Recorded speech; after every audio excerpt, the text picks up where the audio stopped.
Yes, sir, Mr. Chairman. Please silence all cell phones. If you wish to speak, please let the board secretary know in advance. Otherwise, raise your hand for the board chair to recognize your request. When the chairman calls you to speak, come to the podium. We're not going to adjust the microphone, please, but then state your name and address for the record.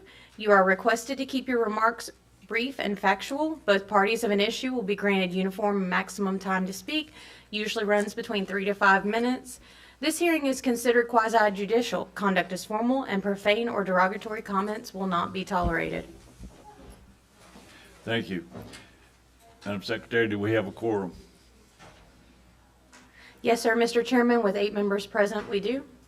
Very good. Do you have proof of publication and notification of this meeting? Yes, sir, Mr. Chairman, it was published in the Escambia County Sun Press Thursday, February 24th, 2022. Thank you. I entertain a motion to approve the minutes of February the 2nd. So moved. Motion to approve. Motion made and seconded. Second. Any discussion, changes, deletions, additions? Being none, all those in favor say aye. Aye. Opposed, like sign. Being none, the minutes are approved. We move to the public forum. This is an opportunity for the public to come before the board on any subject that's not on the agenda. Mr. Chairman, we did have one speaker form filled out. However, I know that this person his item is actually on the agenda. Okay. Being none, we'll move on. Board Secretary status report. Nothing for you at this time. Oh, well, but I see Mr. Lacoste is here. Originally, there was a request made to move Mr. Lacoste's probable cause hearing to the end of the agenda. You're good? Never, and that request has been Okay. stricken. Good deal. We move to item 7, contract applications. Item 7, contractor's application, Mr. Jason Nelson.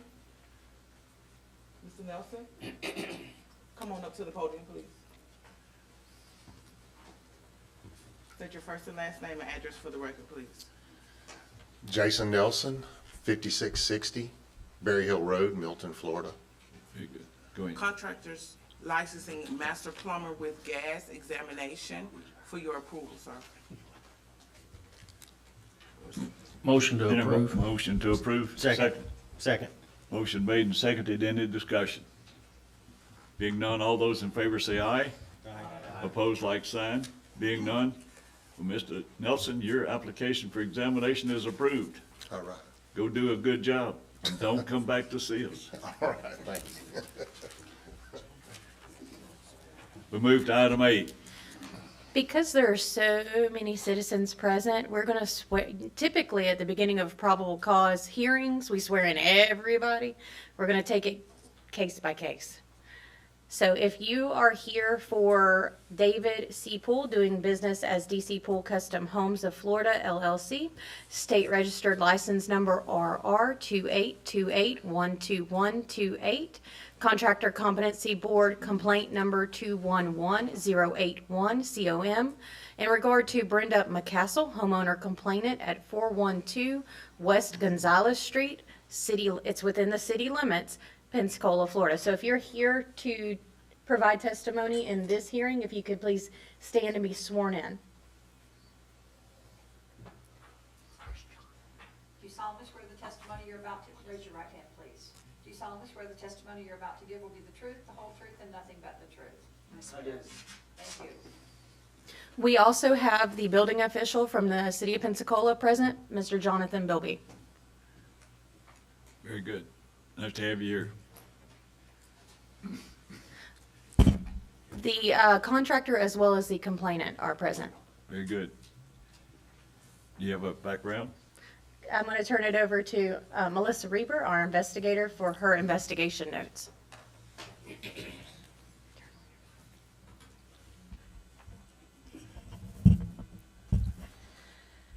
This case is 21108-1 COM. Investigator is Melissa Reber. The complainant is Brenda McCaskill, property located at 412 West Gonzales Street in the city of Pensacola. Contractor is David C. Poole, doing business as DC Poole Custom Homes of Florida, LLC, license number RRC282812128. The secretary said it, but I did want to note again that this property is in the city. I'll maybe just speak very briefly about the inspections, but the building official of the city can speak further to that.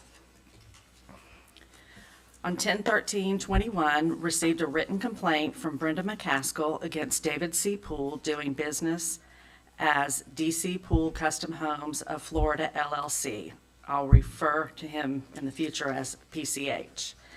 The complainant alleges financial misconduct and mismanagement, failed inspections, failure to complete the project to code, and failure to pay subcontractor invoices for work completed on the project.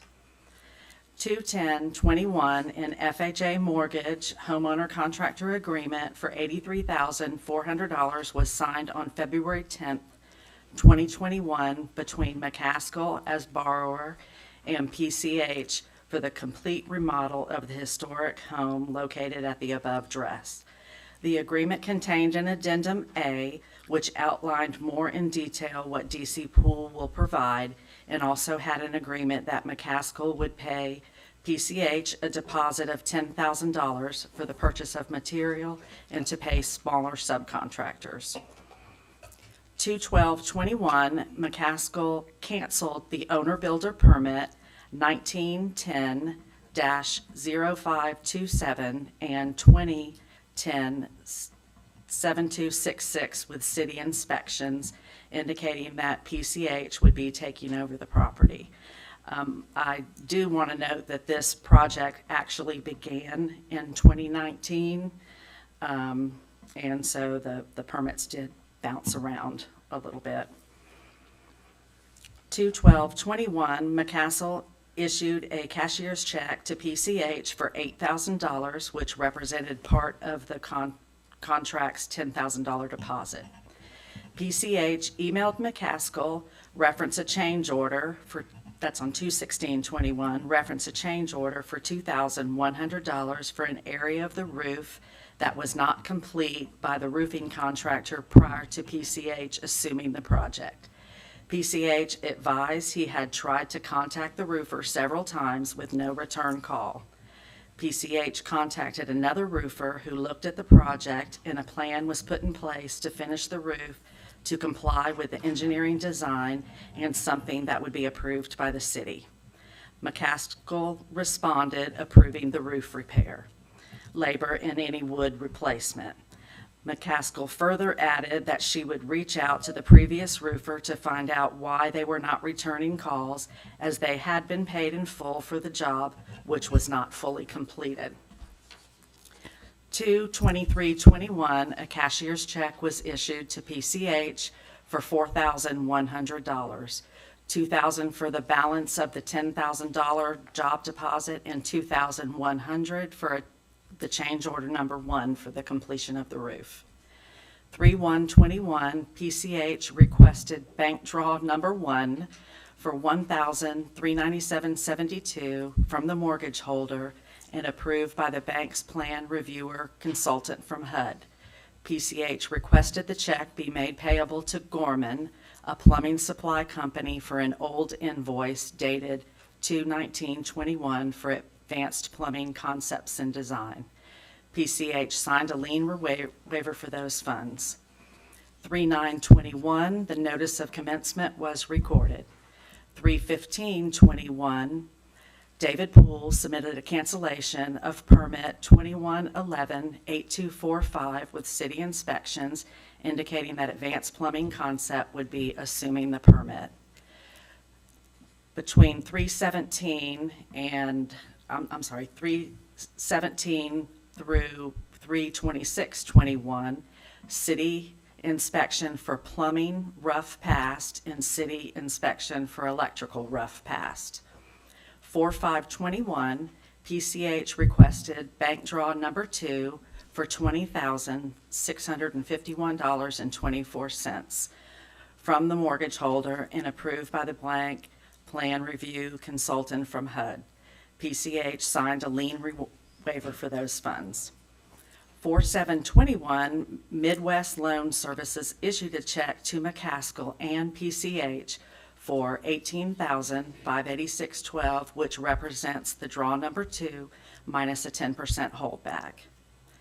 5/10/21, city inspection for plumbing stack out partial pass. 5/11/21, Mark Leonard, doing business as Rogers Electric, had been the electrical contractor on the project since 10/21/19, working under city permit 19100579. PCH reached out via email to introduce himself and to advise Roger that PCH had taken over the McCaskill project. PCH advises Roger the condition of the electrical wiring he discovered that had been damaged by the framers and HVAC crew prior to PCH taking over the job. PCH further advised Rogers that the client settled up with the previous contractor, therefore if Rogers was owed any money, he would need to contact the previous contractor. PCH also inquired as to the temporary pole on the job site and asked Rogers would he consider renting or selling the pole. On 5/11/21, Mark Leonard with Rogers Electric responded advising that she, McCaskill, did not inform him and that he was still owed money and would send an invoice to PCH and McCaskill. He also advised he would have his pole picked up. 5/11/21, PCH responded asking who Rogers' contract was with, and if he was owed money, he would help him get it. He further advised that he would contact Gulf Power and request the disconnect so he could retrieve the pole. He informed Rogers at that time he nor his employees were no longer authorized to be on the PCH job site. 5/11/21, Leonard responded saying he had not been on the job site for almost a year and he was owed $679, which he would send invoice for. PCH responded again asking if there was an interest in leasing or selling the pole, telling them that he had no issue with him or his company. 5/12/21, Leonard responded to McCaskill. Leonard responded that McCaskill broke the contract. He was unaware that the project started back up. Leonard asked PCH to contact him so they could talk further. Leonard stated he intended to place a lien on the property. 5/14/21, Rogers sends an invoice to McCaskill for $679. 5/14/21, city inspection for plumbing stack out passed. 5/24/21, Leonard emails to advise PCH that he has removed the pole and reaffirming the filing of the lien. 5/24/21, McCaskill reaches out to Leonard via email advising that Sky Construction was no longer on the project and that when he removed the temp pole, he took an RV connection that she paid him separately for. She advised he would need to reinstall her connection. She asked that he call her to get the matter resolved. 5/25, Leonard responded to McCaskill's email that his contract was with her and that he had been holding the invoice believing he would eventually be called to finish the project. He further stated that if she would have paid the invoice, the pole would still be there. He told her that he did not owe her a connection and he would put the RV box on the porch. He advised he was going to file a lien. 5/26, McCaskill responds stating that this is an unacceptable business practice to just now send an invoice that is backdated to 5/14/21. She tells him that he illegally authorized his employees to trespass on her property without a permit for work and in addition stole property that she had paid for in full. 5/26, Leonard responded stating that he discovered his office staff had sent the invoice on 5/14/21 to a previous email address for McCaskill that was set up in their system. He apologized, saying he had the invoice resent to the address they had been using. However, she should have told him previously that she didn't receive the invoice. 521, PCH submits a change order for McCaskill's approval for a cost difference in windows and additional window framing that would be needed. PCH explains that he was provided an estimate from Building Supply Center dated 8/13/20 with window sizes and a job cost of $18,945.13. He states it was the estimate and window sizing he used to calculate his proposal. PCH advises that he remeasured the windows himself and came up with completely different measurements. When he contacted the supply center, they could not confirm where those measurements had come from and had no record of their staff doing any on-site measurements. PCH contacted Swift Lumber, who sent salesman Joey Rogers and his supervisor out to the site to measure all the windows, which confirmed that the original windows in the building supply estimate would not fit the client's house. It was also determined that due to a previous framer ripping out the framing around the window openings, there would have to be additional framing done so the windows would fit properly. The change order request was for $12,568.64, which represented a cost in the window difference of $10,068.64 and $2,500 for labor only to reframe the windows.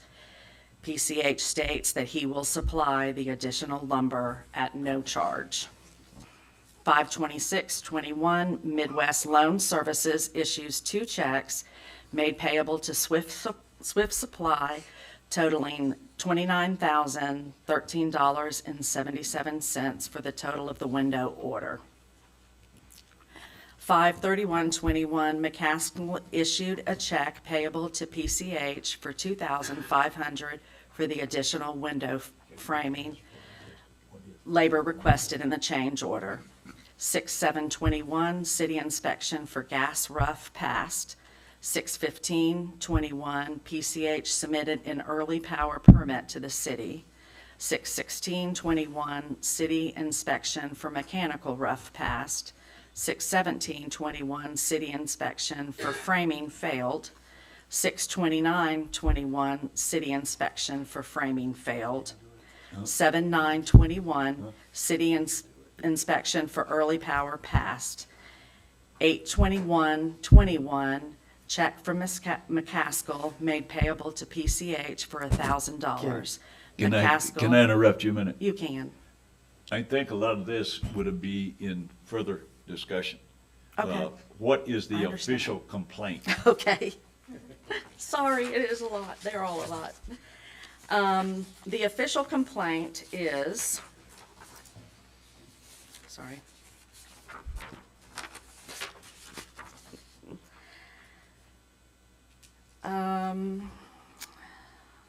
The complaint alleges financial misconduct and mismanagement, failed inspections, failure to complete the project to code, and failure to pay subcontractor invoices for work completed on the project. Very good. What does the city inspector have to say? A building official.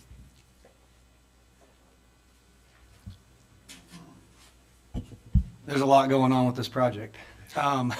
We've had 3 licensed contractors involved with this project, and the owner operated to some extent as an owner builder during the project.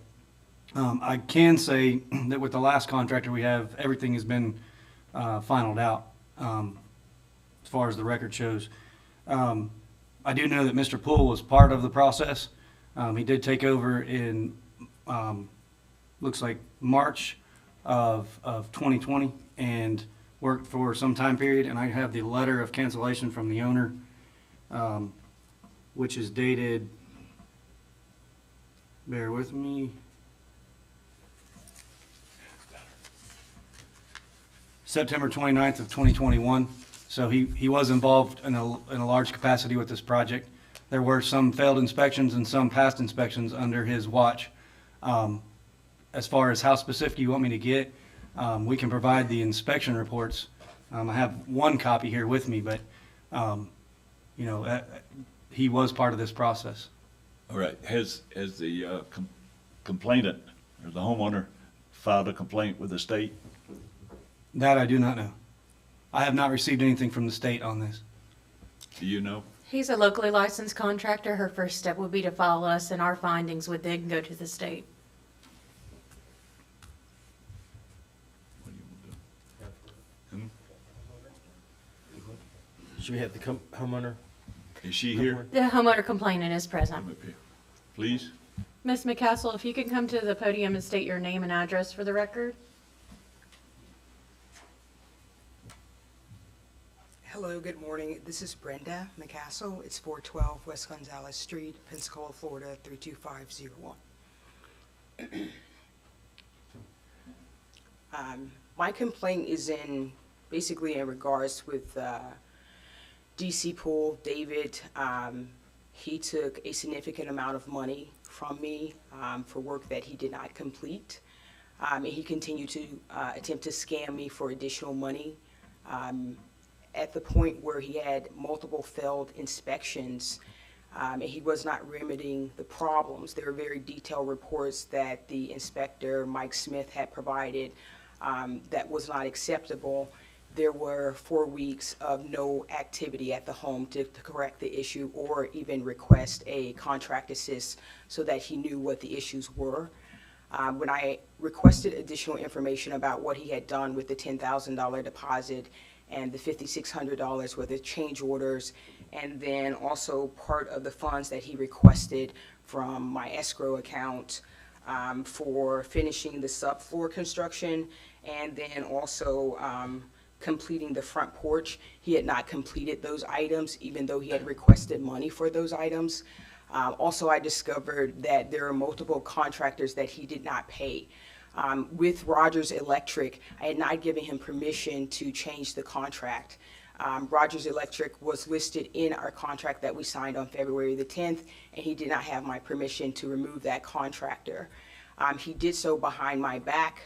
When I arrived to the property one day, there was a new person there, and when I requested their card, they were not the electrician that I had hired and approved. This basically caused additional problems because that inspector felt as if I had done something against him when he was actually included in the project to move forward to do the electrical work there. Also, I discovered that the plumber, Jeff, with Advanced Plumbing, he had not been paid for the stack out, even though David had requested $5,800 of the plumbing budget. That individual had not been paid. Also, he submitted a third draw where he requested another $12,000 for work that was beyond what he had in the budget. The original budget was for $83,400. At that point, he had made a new contract, which was well past what he had originally submitted, each time asking for more money, but no progress was being made.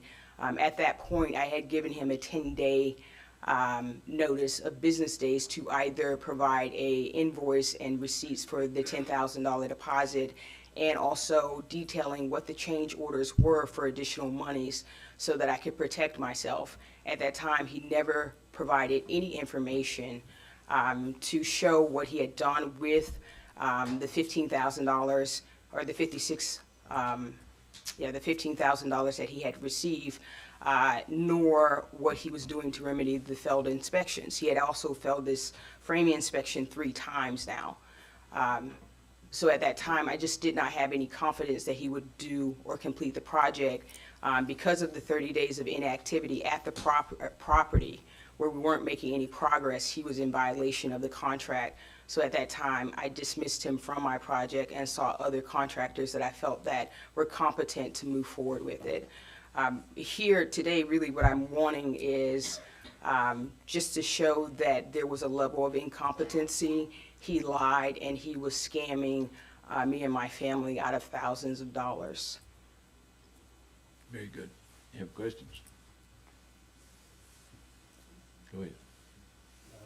Okay, thank you. Thank you. Is Mr. Poole here? Yes, sir.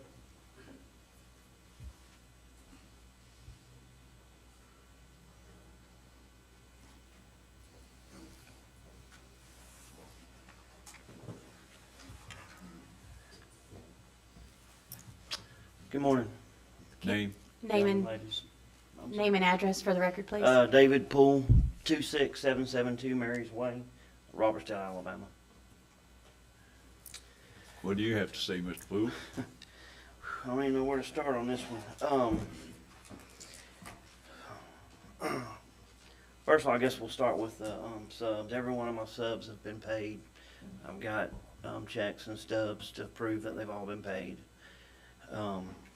Obviously, I wasn't scamming her of nothing. The major issue here is, like they said earlier, there was 3 other contractors before me. All 3 of them she's also filed complaints on. In my contract, which I have a copy of it here, I wasn't supposed to do the framing. The bank, paid the previous crew $11,000 to do the framing, and they never pulled a permit for the framing, nor did they ever pass framing because they didn't pull a permit. I did hire a framer to come in because part of my contract was to finish the subfloor in there. The subfloor didn't get finished by the last crew, and that was when my framers came in. Once we got, let me back up some. During this process, it was so dark in the house, a lot of it was hard to see prior to me bringing an electrician. The first thing we did was put lights in every room, LED 6-foot lights, so we could light it up and see well enough to work. When that happened, you started seeing a lot of the issues that during the first walkthrough you couldn't see because it was really dark. She had termites, and she's right, it failed 3 times on inspections. The problem she's not telling you is it wasn't my work that failed. The first framer that I used went in, and we not only finished the floor like the contract said, I went in, the hurricane clips were on the connected from the joists of the ceiling joist rather, to the top. They weren't even connected to the trusses like they were supposed to be, none of them. To me, that was a safety issue, so I paid for that. I bought the clips, paid my framer to go ahead and do that and get it done. There was a couple other things in there that my framer seen. There were no clips on the front porch as well. They went ahead and clipped that. Anything that was safety-wise, we did it. Then that's when I told her about it. I said, listen, we went ahead and did that, but you need to get this crew back or get their money and either pay us to do it or get them back to finish it because the framing's awful. It's not even close. So she paid me, I want to say on 2, and maybe even 3 occasions to fix portions of the framing, not to completely fix everything. Every time that we would fix an item, the city inspector would find another issue, not that we had worked on, but a different issue that still had to be fixed. And the inspector was right. He found the termites. You can't leave them in there with termites. That had to be fixed. So we fixed that. She paid us to fix it, and we fixed it. We had to take out a good portion of the top of the framing, some of the trusses, a lot of the studs, all that. Got that out, and that wasn't a problem. Everything we did, we passed. Like I said, she's leaving out the part where the banker, she paid this Sky something. Sky Reach. They were the ones that she hired to do the framing that did some subpar work. I'll just leave it at that. And I told her that once we got in there and could see, well, you've got some issues. You need to get them back or get their money back, pay us. I'll do what I can for you. And on all the changes that I charged her for, I didn't charge her a bit of profit because she had me feeling sorry for her. That she told me she'd file a complaint on them and that the inspector had, not the city, but the bank inspector had given them money against her will on the framing of it, and yak. So I didn't charge her any profit. I charged her what it cost me, what my framers charged me, and what the material cost me, the wood. So that's that. And I've got my contract here. I don't mind y'all seeing anything you want to see. We weren't, even on the permit, when I pulled the permit with the city, didn't have framing there. And where, in my opinion, where all this started from the get-go, is it was never done correctly. There was never a blueprint, engineer, architecture pulled, and a permit for structural. And I don't know how that happened. I think she probably told the city we're doing cosmetic, and it got into structural. And then from there, you know, you're trying to repair a house without the engineering or the architectural. You're trying to do the best you can, you know, get past the code for what she's paid you to do. And then when I went back to her last time, I said, listen, you know, I hate to keep hitting you with money. I understand you've paid them, but, you know, we can't just sit here and keep nailing away for free. Something's got to give. Okay, And thank that's- you, Sir? thank you. Yes. Any questions? Thank you. Yes, sir. The city have anything to say?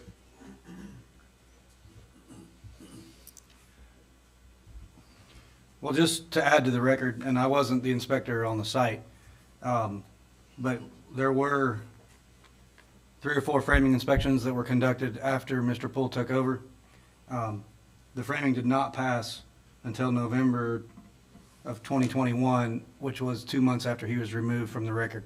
So I don't know who did what work in that capacity, whether it was Mr. Poole or under the owner-builder permit, if somebody else did that work to complete that framing inspection. But I just wanted to clear that up.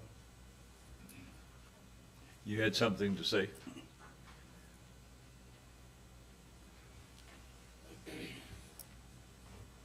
I just wanted to note on the record that David and I started our relationship in January of 2020. He came to the home multiple times. He had access to the home. So that at that time, he should have been doing his due diligence. There were no walls up in my home at that time. He could clearly see any work that needed to be done. He created his own contract, which I agreed to, which was to address all the issues in the project. It was supposed to be a turnkey project. I disagree with the fact that he came back months later saying that, you know, he didn't see what was visible. Secondly, as far as the project, when David was removed from the project, a competent contractor came in and successfully completed all of the inspection items, and we have our certificate of completion. Again, I felt that the mismanagement of the funds, what did he do with the $10,000? What did he do with the change order money? What did he do with the 2 draws that he had already received? Okay. Where did that funding go? It did not go into my home, and to this day, he has not provided any record or use for those funds.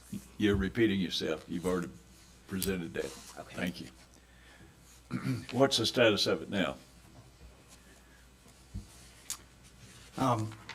Under the, after the owner-builder form was filled out, and then she added Michael Taylor, I think McDelt Construction, the project was successfully completed and all inspections were passed, Okay, and the permit is closed. it is closed. Yes. I will add, with regard to the subcontractors, in Mr. Poole's response, I think Ms. McCaskill, maybe at the time when she filed the complaint, it was not, but he has satisfied Advanced Plumbing. He provided a canceled check and did that in November. And so the only outstanding out of the contractors that I interviewed is just Rogers Electric. Yeah. Mr. Poole, you had,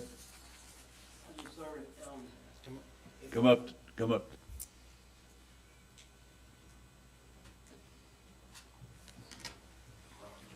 Please. I need to say my name.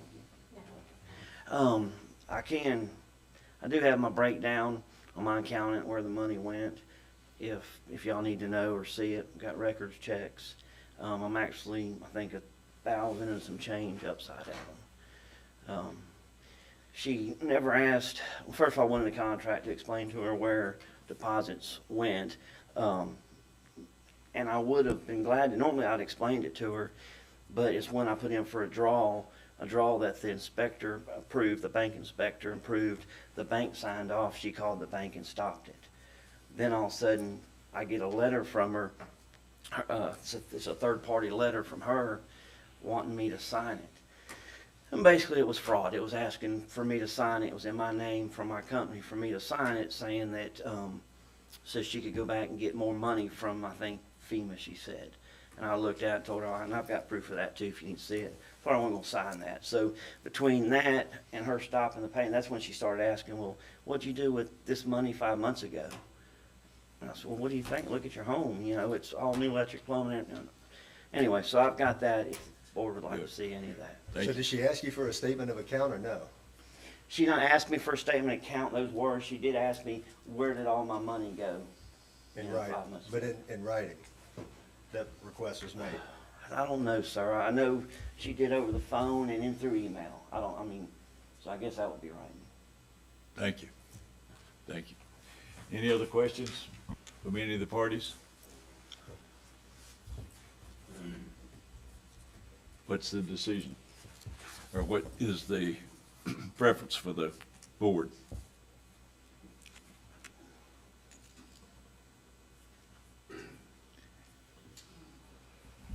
Our attorney have a suggestion? Potentially, Your Honor, if there was in writing, her requesting an invoice, breakdown of where everything went, Your Honor, potentially financial mismanagement or misconduct in the practice of contracting that causes financial harm to the customer. That'd be section 18-37C6. You want to put that up so we can read it? And we're basically referring to the state. Huh? We're referring this to the state. No, this is a locally licensed contractor. This board will proceed with its normal process, and then He's the not certified. outcome He's not will be certified. sent to the state. It winds up in our bailiwick.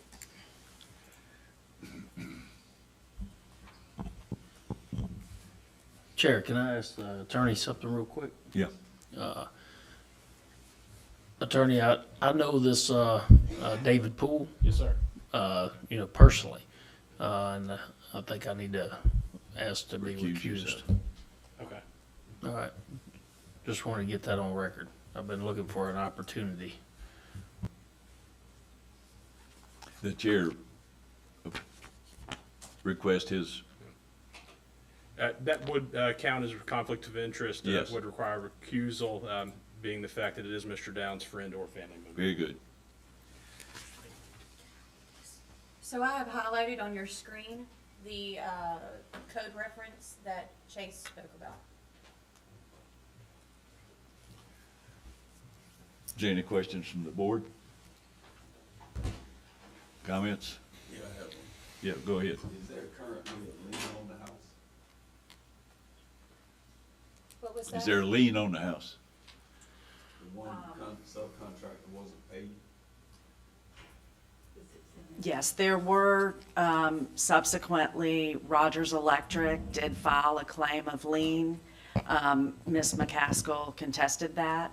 And then Mr. Poole also filed a claim of lien for, 50,000 plus, which she contested. But they're still active? I'm assuming that they are. I don't actually understand what that happens when they contest it.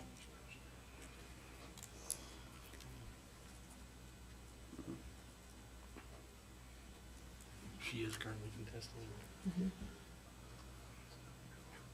I think it would still, if she is currently contesting it, it still would be technically active until there is a resolution.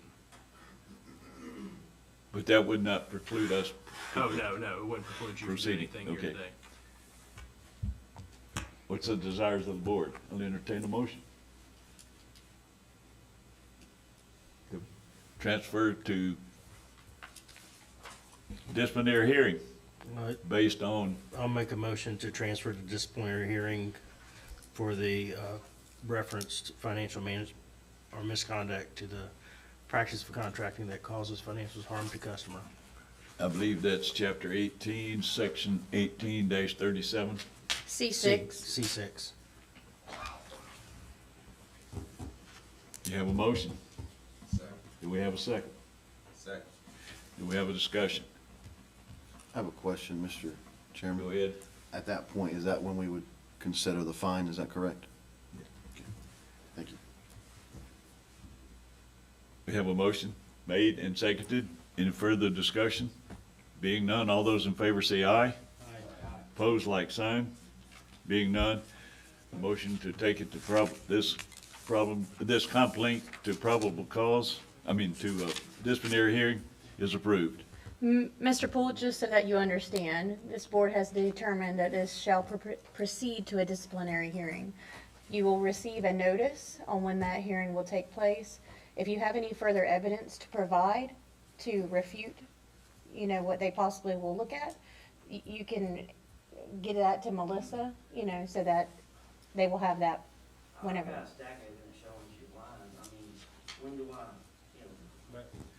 Mr. Poole, the decision's been made to take it to disciplinary hearing. Any further discussion will occur at that time. You will receive a notice when that hearing will take place. Mhm.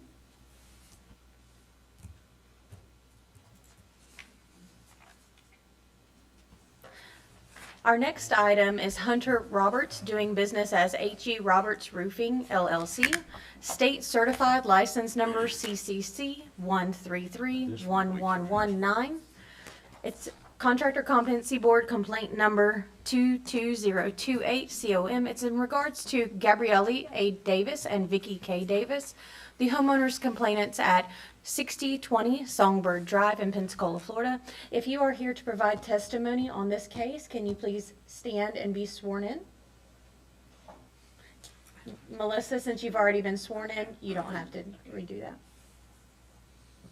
Would you raise your right hand to be sworn? Do you solemnly swear the testimony you're about to give will be the truth, the whole truth, and nothing but the truth? Thank you. Both parties are present for this hearing. I'm going to turn it over to Melissa to give a recap.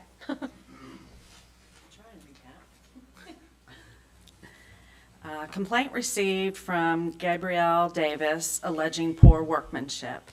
Complaint states that contractor installed a shingle roof on a flat roof without proper pitch, causing water to hold in valley, and eventually the weight of the water caused the roof to leak approximately a month later and eventually to cave in.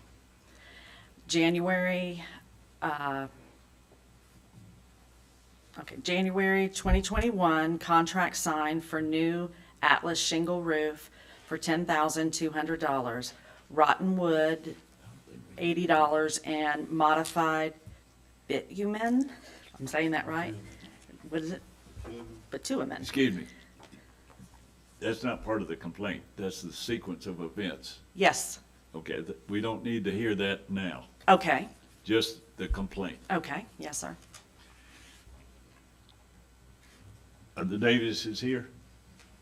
Yes, I am. Did you come up?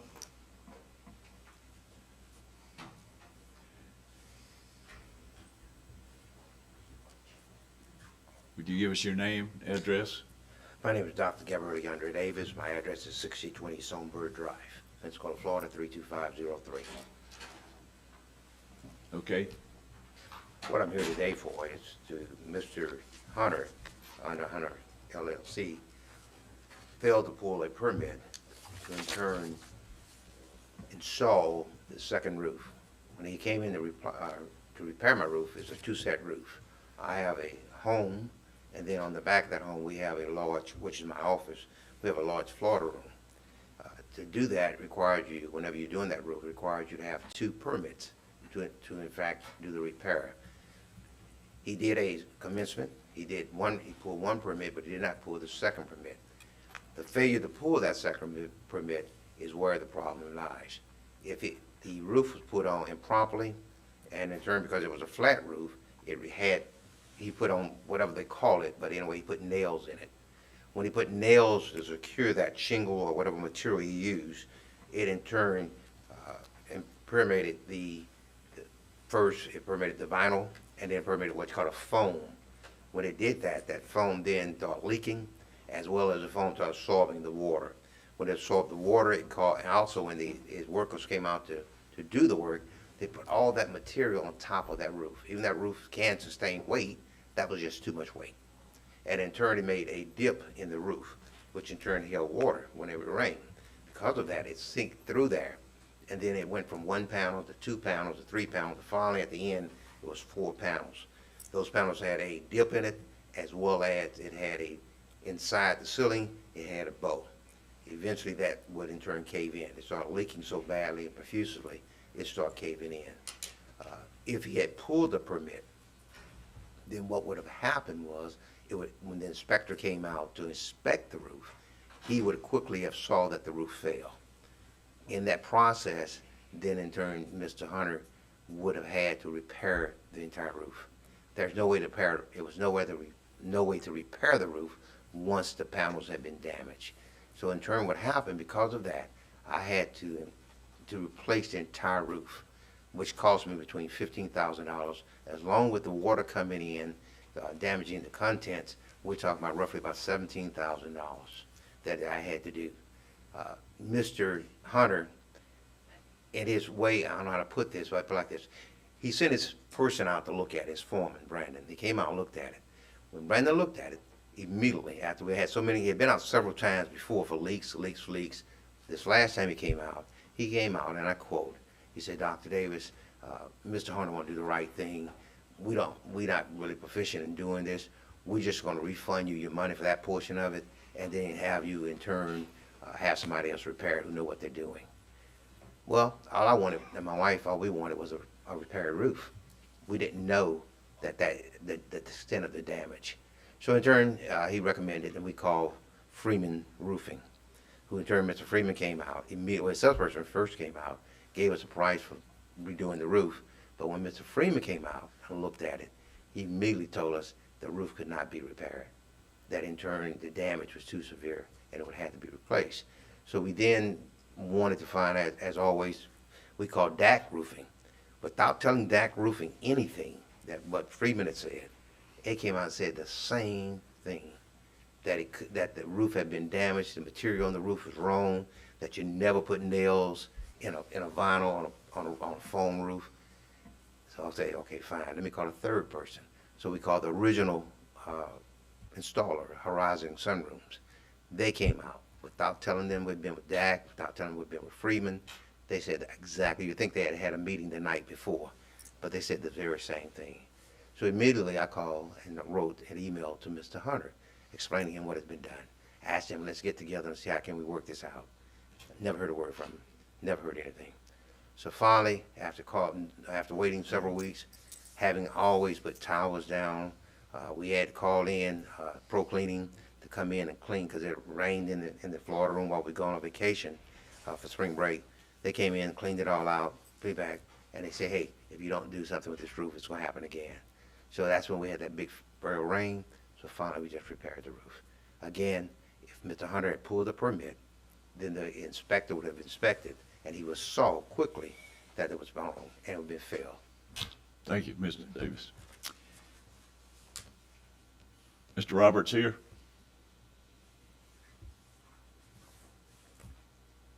Your name and address, please, sir. Hunter Roberts, it's 6136 Cedar Tree Drive, Milton, Florida. What drive, sir? Cedar Tree. Thank you. What do you have to say, sir? When we pulled the permit, it wasn't intentional to leave off the section of the flat roof. It was on the contract that we were doing the flat roof. It was just the permit got pulled wrong on the project. We were doing, as far as putting shingles on the flat roof, that didn't happen.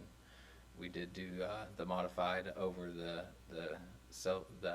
sunroom, and at the time it was, from what I was told, it was already leaking and it had a problem with the roof, and he had said he wanted us to do it still, so we went ahead and moved forward to doing it.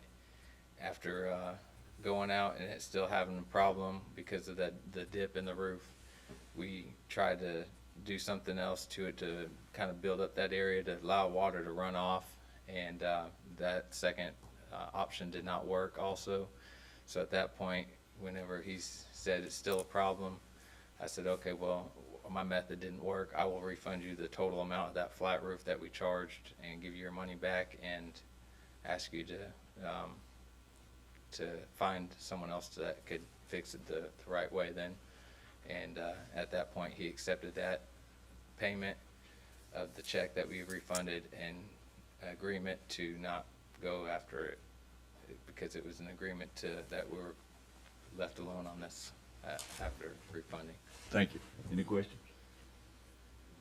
How low was the flat roof I'm sorry. How low was the flat roof that y'all put shingles on? It's a sunroom. I think it's got the typical low pitch. I don't know the actual exact number that they do on the sunrooms there. I'm sorry, you're gonna have to come and state your name and address for the record, and, yeah, thank you. My name's Shane Carr, Brandon. I live at 5762 Wendover Street in Milton. Just a second ago, when you said the shingle roof, I just wanted to be called on record that it wasn't actually a shingle roof put on the flat roof. It was a modified bitumen, which is completely different from a standard shingle roof. Sure. So the pitch on that roof was approximately a 1-inch, 1-on-12 drop there. Okay. So. That it? Did you guys contribute to the dip in the roof? I think the dip in his roof, the depression that the owner mentioned earlier? No, sir, I'm unaware of that. I know that he stated here recently back in December or January that the contractor that he had went to said that it was from materials being placed up there. There is no telling if there was materials placed on that flat roof portion or not. Typically when materials are delivered and it's rooftop delivery, they go to the peak of the roof, not on the flat roof portion.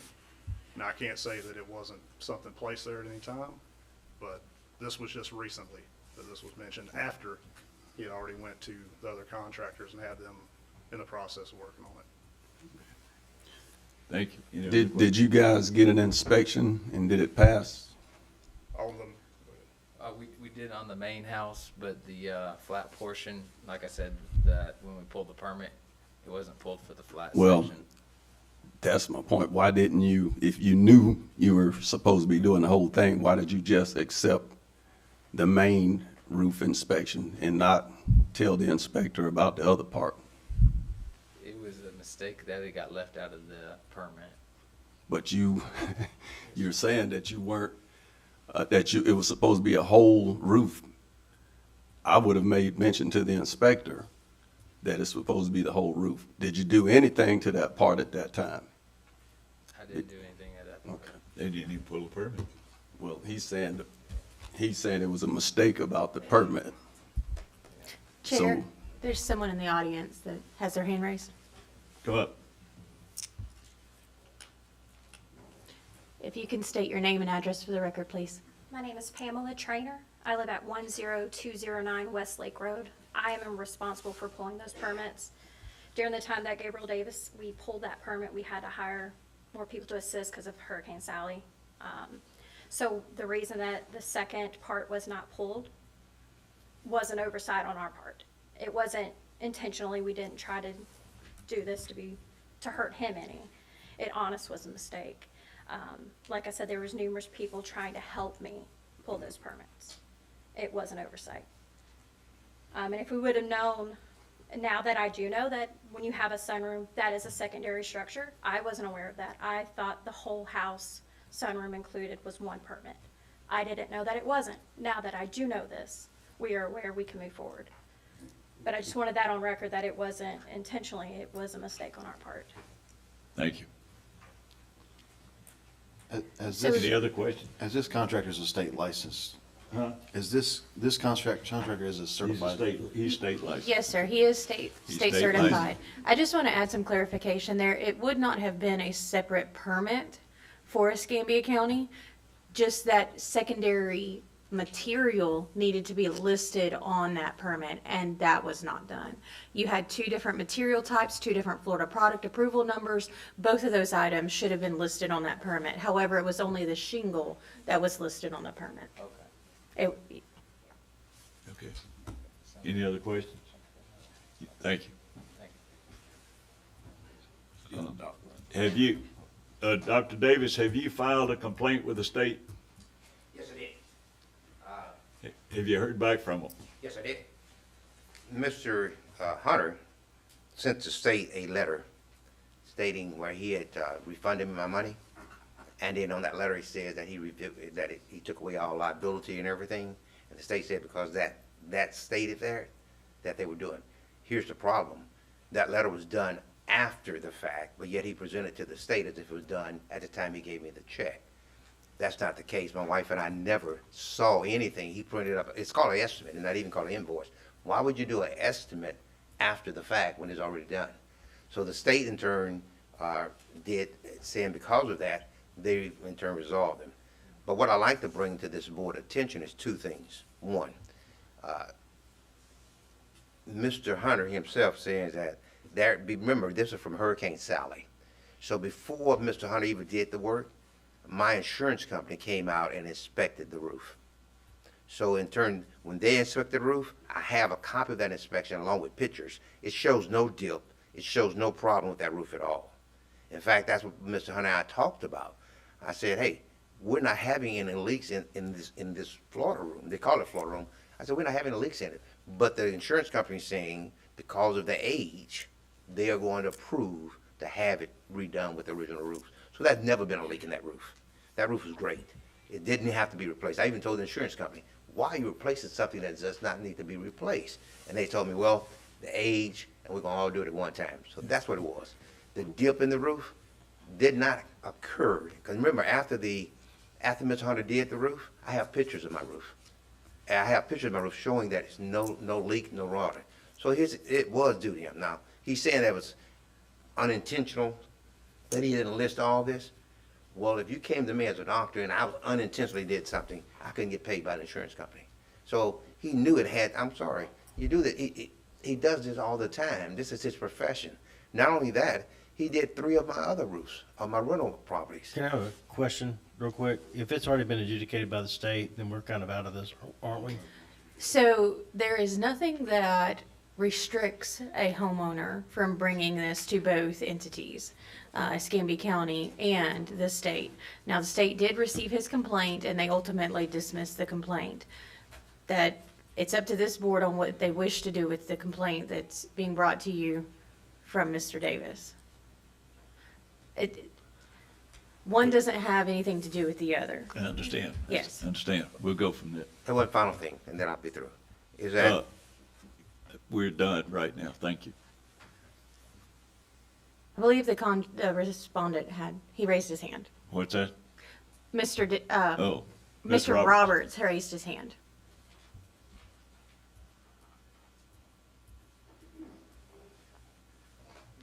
Well, regarding the way our form is and stuff, it says estimate on the top of all of them. Oh, sorry. As far as the way the forms are sent out, they do say estimate on the top of all of them by the programming that's used, and that is something that's on there. But he already did do that and file a lawsuit also with.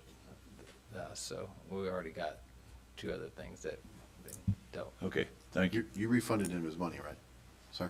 You refunded him his money, Yes, and correct? it sounds like the insurance also gave him money to go ahead and replace his roof, but completely redo it anyways. Was the modified bitumen delivered with the shingles, with the main package at the same time? It was all delivered at the same time, yes, sir. And what did the roofing affidavit say that you submitted As for the permit pulling, or for the? when we pulled the permit, it was only for the shingle is what only thing we pulled the permit for. But you didn't do a roofing affidavit for your in progress? Yes. A roofing affidavit was supplied for what the permit was pulled for. Even though they tie in right there, there was no pictures? of It doesn't specify in the affidavit. It's just is for what we pulled the permit for. Yeah, but I'm saying on the back elevation right there, you got a pretty large plane. And that shed intersects into it. There's like nothing, no photographs, no reference or anything in there. It's just occluded from the affidavit. I'm not understanding the question. I have photographs with me right now. So just as an FYI to clarify, pictures are not required with the affidavit. already mention anything. Okay, I was just saying, I do have photographs Yeah. of the afterwork. They're not Okay. required on an affidavit. I mean, I understand it was left off the permit, I was just confused on why it was left off the subsequent Well, all I see submittals is also. an improper permit.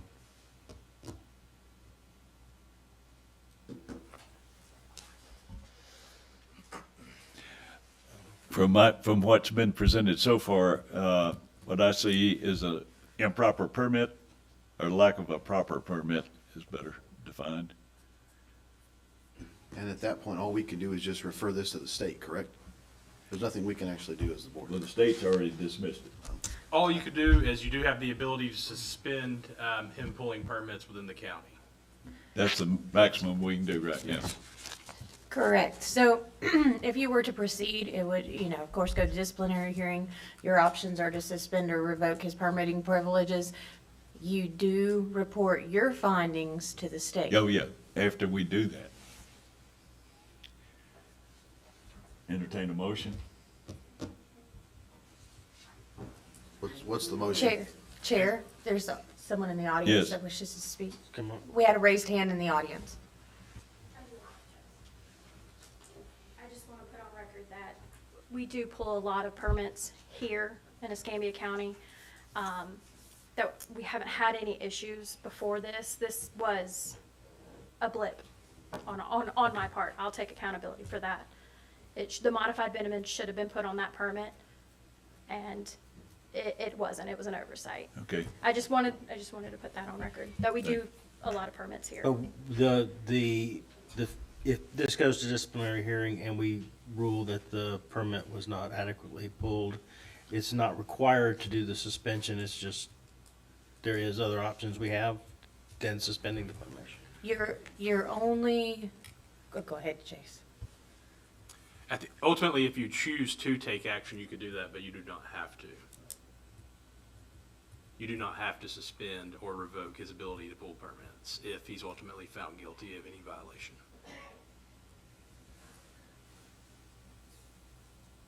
Is there a fine?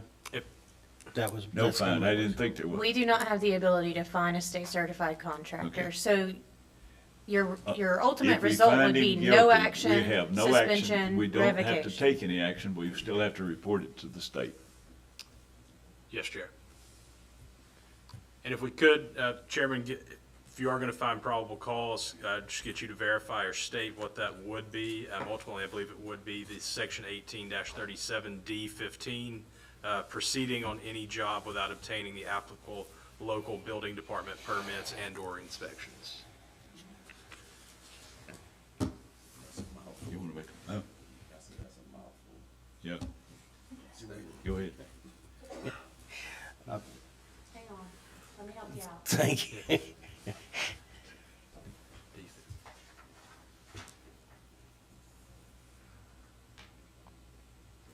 Right there. We're just gonna go here. Okay.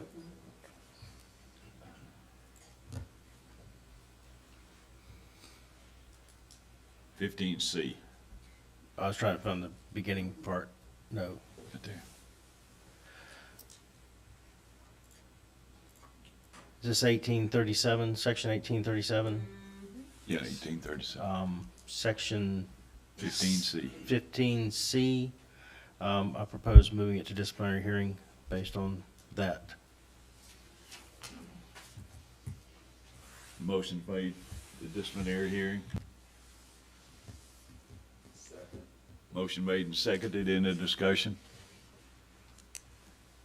Being none, all those in favor say aye. Opposed, like sign.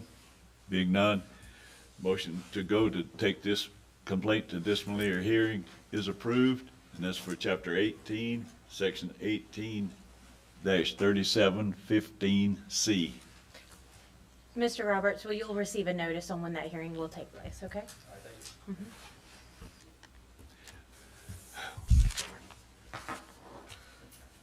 All right, Mr. Chairman. Item 3, Jesse W. Lacoste, doing business as Lacoste Construction Group, LLC, state registered, license number RG 291103980, Contractor Competency Board complaint number 220210 COM. It's in regards to Sandra King Hoffman, homeowner complainant at 1809 East Bar Street, Pensacola, Florida. This is in the city limits. If you are here to provide testimony on this particular case, if you could please stand and be sworn in. Do you solemnly swear the testimony you're about to give will be the truth, the whole truth, and nothing but the truth? Thank you. I'm now going to turn it over to Melissa to give her summary. Just the complaint. Got it. This complaint was submitted because a very large oak tree fell on their property during the storm. This is a little different case. This centers around I don't really know to say what it's in violation of, but it centers around the fact that when they hired Lacoste Construction, they entered into an assignment of benefits on the property. And in doing that, they basically had no control over the money. And subsequently, they were told that the project ran out of money and their home is not put back together.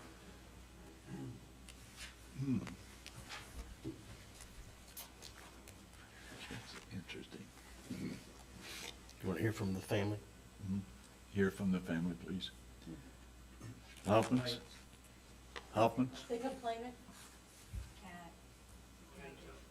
May I give this to you first?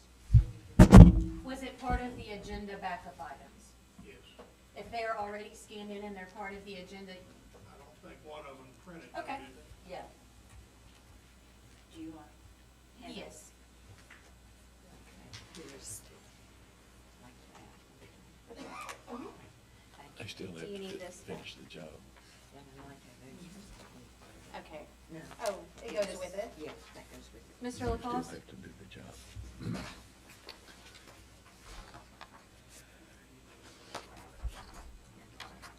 If you were sworn in as testimony, you can speak.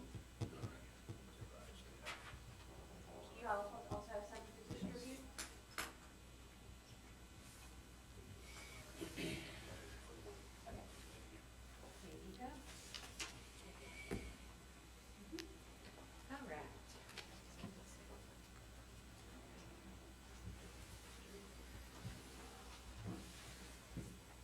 Yes, please. Mr. Chairman, my name is Logan Gray. I'm married to Sandra King Hoffman Gray, and she is the owner of the property. I'm speaking on her behalf. I want to thank you and the members for your time and service to the Escambia County, and I thank you for allowing these proceedings to be recorded. In 1948, Mr. James Marion King, my wife's father, built a house at 1809 Bar Street. At that time, the streets were dirt roads. Blueprints were blue, 2x4s were 2, and a man's word was his bond. Mr. King owned City Iron Works, which fabricated a great deal of the ornamental iron you see in Pensacola. He built the sign above the San Carlos Hotel. He even built a tugboat that went from his shop down Davis Highway and was still in service 5 years ago. Mr. and Ms. King, his mother, Sandra, her daughter, while she was in college, lived in the house, and now her granddaughter lives there, where she and her fiance have converted the garage into living quarters while the house is under repair. The house had never had an insurance claim on it before. A huge water oak, as you've heard earlier, fell on top of the tree. It fell on a newly installed roof, newly remodeled kitchen, and a new utility room. We believe that there are issues with Mr. Lacoste and Lacoste Construction that indicate violations of Section 1837, paragraph C, 1, 5, 6, 8, and 11, and Section 1837D, 3A, 8 11A, and 12B. The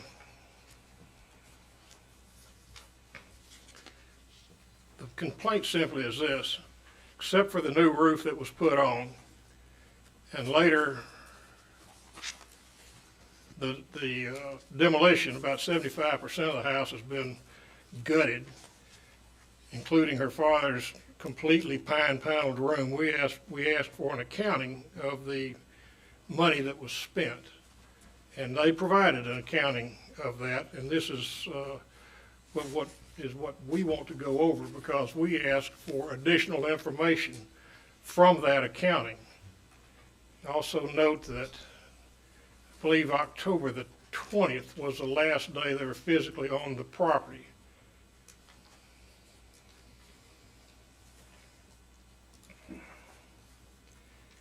On the, I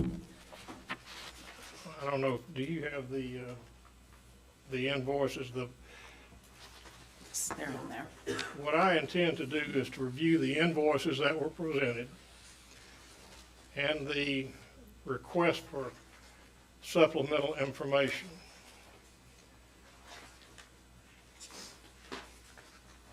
Before I start on the invoices, I do want to point out something. You will notice that on the invoices there is a bill to and a ship to date. And there's 19 of these invoices. As of February 28th, according to Citizens Insurance and Mr. Dale Carter, they had only received the first 4 invoices. And there is a slight difference in the invoices. On the ones you see, it'll have a bill to and a ship to day, while on lacoste invoices that were sent to the state or to citizens, it just has a bill to. I know that's a minor difference, but the point is that they are different. Beginning with invoice number 1, the moisture scanning, $2,400.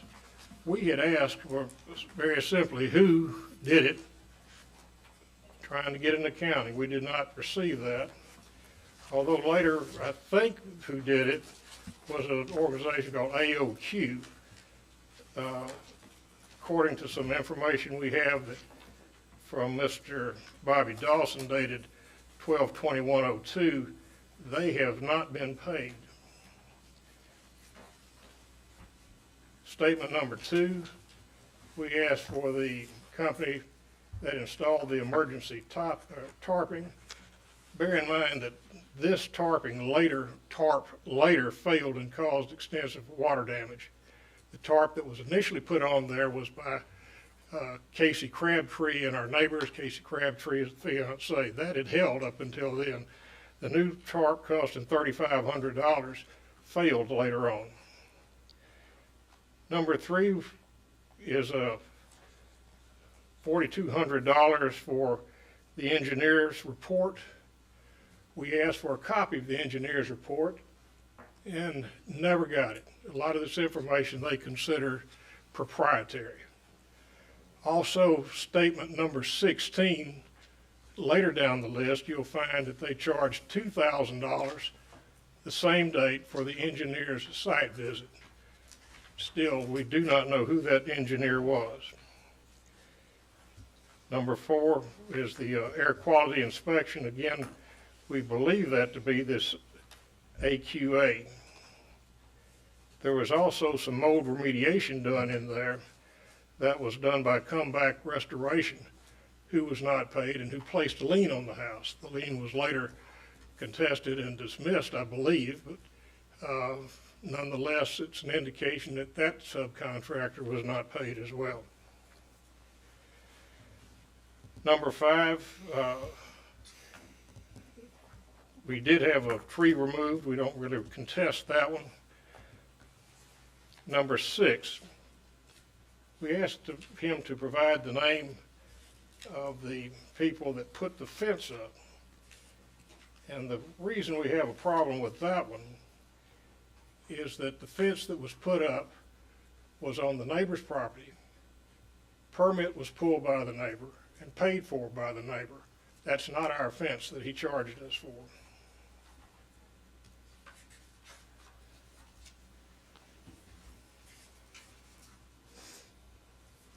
Also on the installation of the fence, let's see, the point I was going to make is here is a copy of the permit pulled by the neighbors. The boundary line improvements were needed, $1,500. There was a survey made. That survey was for the neighbors' benefit as well as ours, so that they would know where the property line was.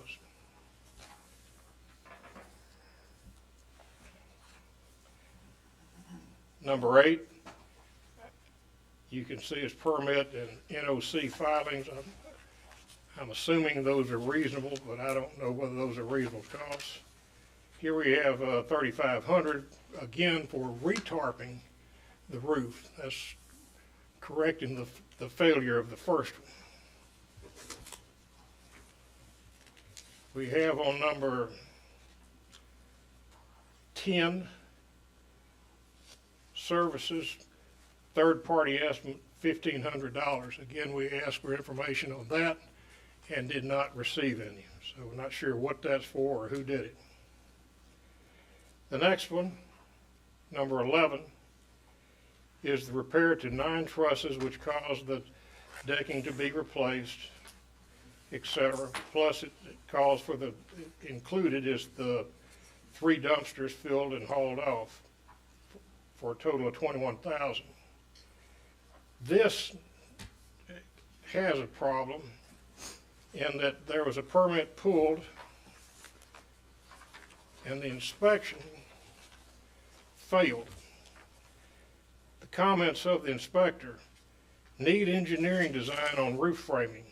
If intent is having several framing inspections, figure out how many and how to pay for the extra framing inspections.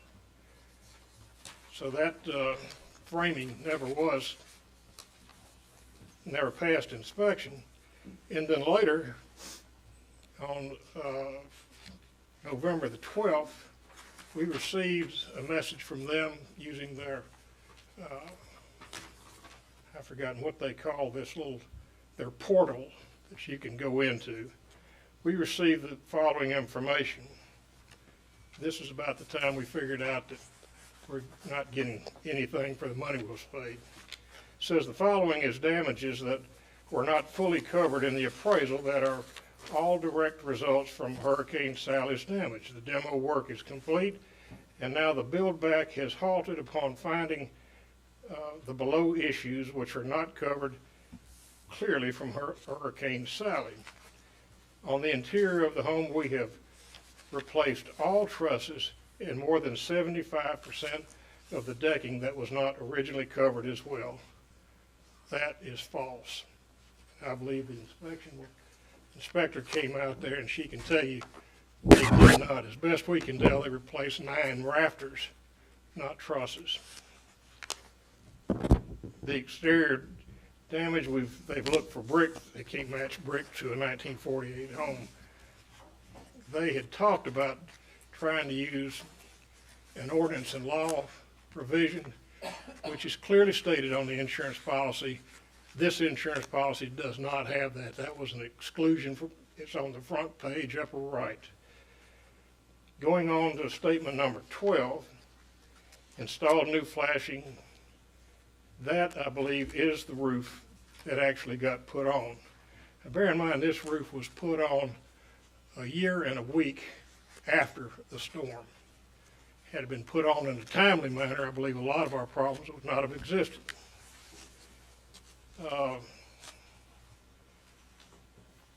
Total to date minus roofing materials, dumpsters. Here we go with another 3 dumpsters. I believe are the same 3 dumpsters that were charged for before.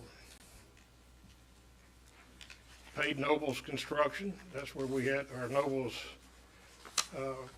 public adjuster. They pretty much strongly recommended, I guess, because this is the way you do things in Florida. They told us, not being from Florida, we kind of went along with it. But they did encourage us to hire noble public adjusters. Number 15, complete the remaining demolition. Notice the date on this. Notice it's 10/20 of 21. Complete the remaining demolition and removal of the construction and extended the scope due to the discovery existing caused by termites. Well, the problem with that is that here's a letter from Terminex. They came out and made the inspection and renewed the policy. They said there's not any termites. This is water damage. We asked them later about if they would provide us their copy of what I believe you all call the WDO, and we have not seen that. Not sure that it exists. Again, on number 16, this is the $2,000 for a site visit from an engineer that went with the engineering report that we have not seen. And we still don't know who the engineer is. Now this is one, start demolition in the kitchen, removal of cabinets. Now this is notice the date is 10/20/2020. Just for general fund of knowledge, here's a picture that Reagan took. That is a picture of a philodendron sitting on the countertop there in the kitchen. So they did not start this demolition at that time. It came later, just to show the inconsistencies in their report. This is an item number 18 that I have no idea what it is. Partial admin services and partial insurance consult fees, $10,000. I have no idea what that is, but I don't know that it has anything to do with fixing a hole in the roof. And the last one, number 19, you'll have to explain this to me, but this is where they charged us $4,700 for the insurance deductible. Well, the insurance deductible was deducted at the very first payment, like insurance companies do. So I'm completely confused and amazed that we were charged $4,700 for that. In addition to this, I want to read you something that we received, and this deals with this AOB, as they call it here. We don't have assignment of benefits in Alabama, and I certainly hope that we never do.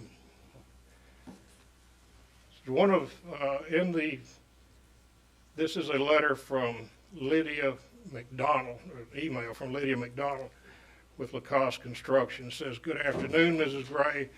I have asked you to send the attached 2 revised AOBs for 1809 East Bar Street, Pensacola, in order to stay compliant with your insurance company. They have asked that we revise the assignment of benefits, and we can continue to handle the inspections, tests, and repairs on your home. One is for an emergency AOB to take care of the first part of the repairs and water intrusion. Then there are the non-emergency AOBs for the rest of the repairs." Notice this is all for repairs. Let us know if you have any questions, comments. We are happy to help. Thank you for your continued support and cooperation. We wish you and yours a very blessed Thanksgiving. From the public adjuster, a lady named Mary Nicholson. She said, "I wanted to touch base with you and let you know that I am working with Mr. Bobby Dawson from Lacoste." I believe Mr. Dawson's here today. "Regarding your claim, the carrier held back $6,473.13 in depreciation for your claim and requested a certificate of completion and photos of the completed repairs to release the funds. Mr. Dawson is aware of the requested documents and is working to get them to me.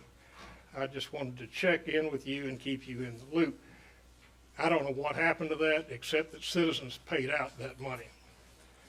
I think when you look through the information that Ms. Reber has given you, you'll find today that house is in worse shape than it was after the tree hit it.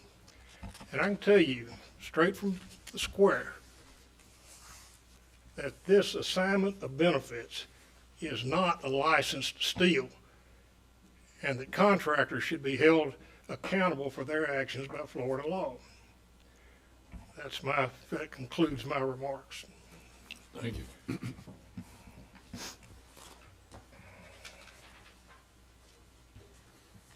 Mr. Lacoste?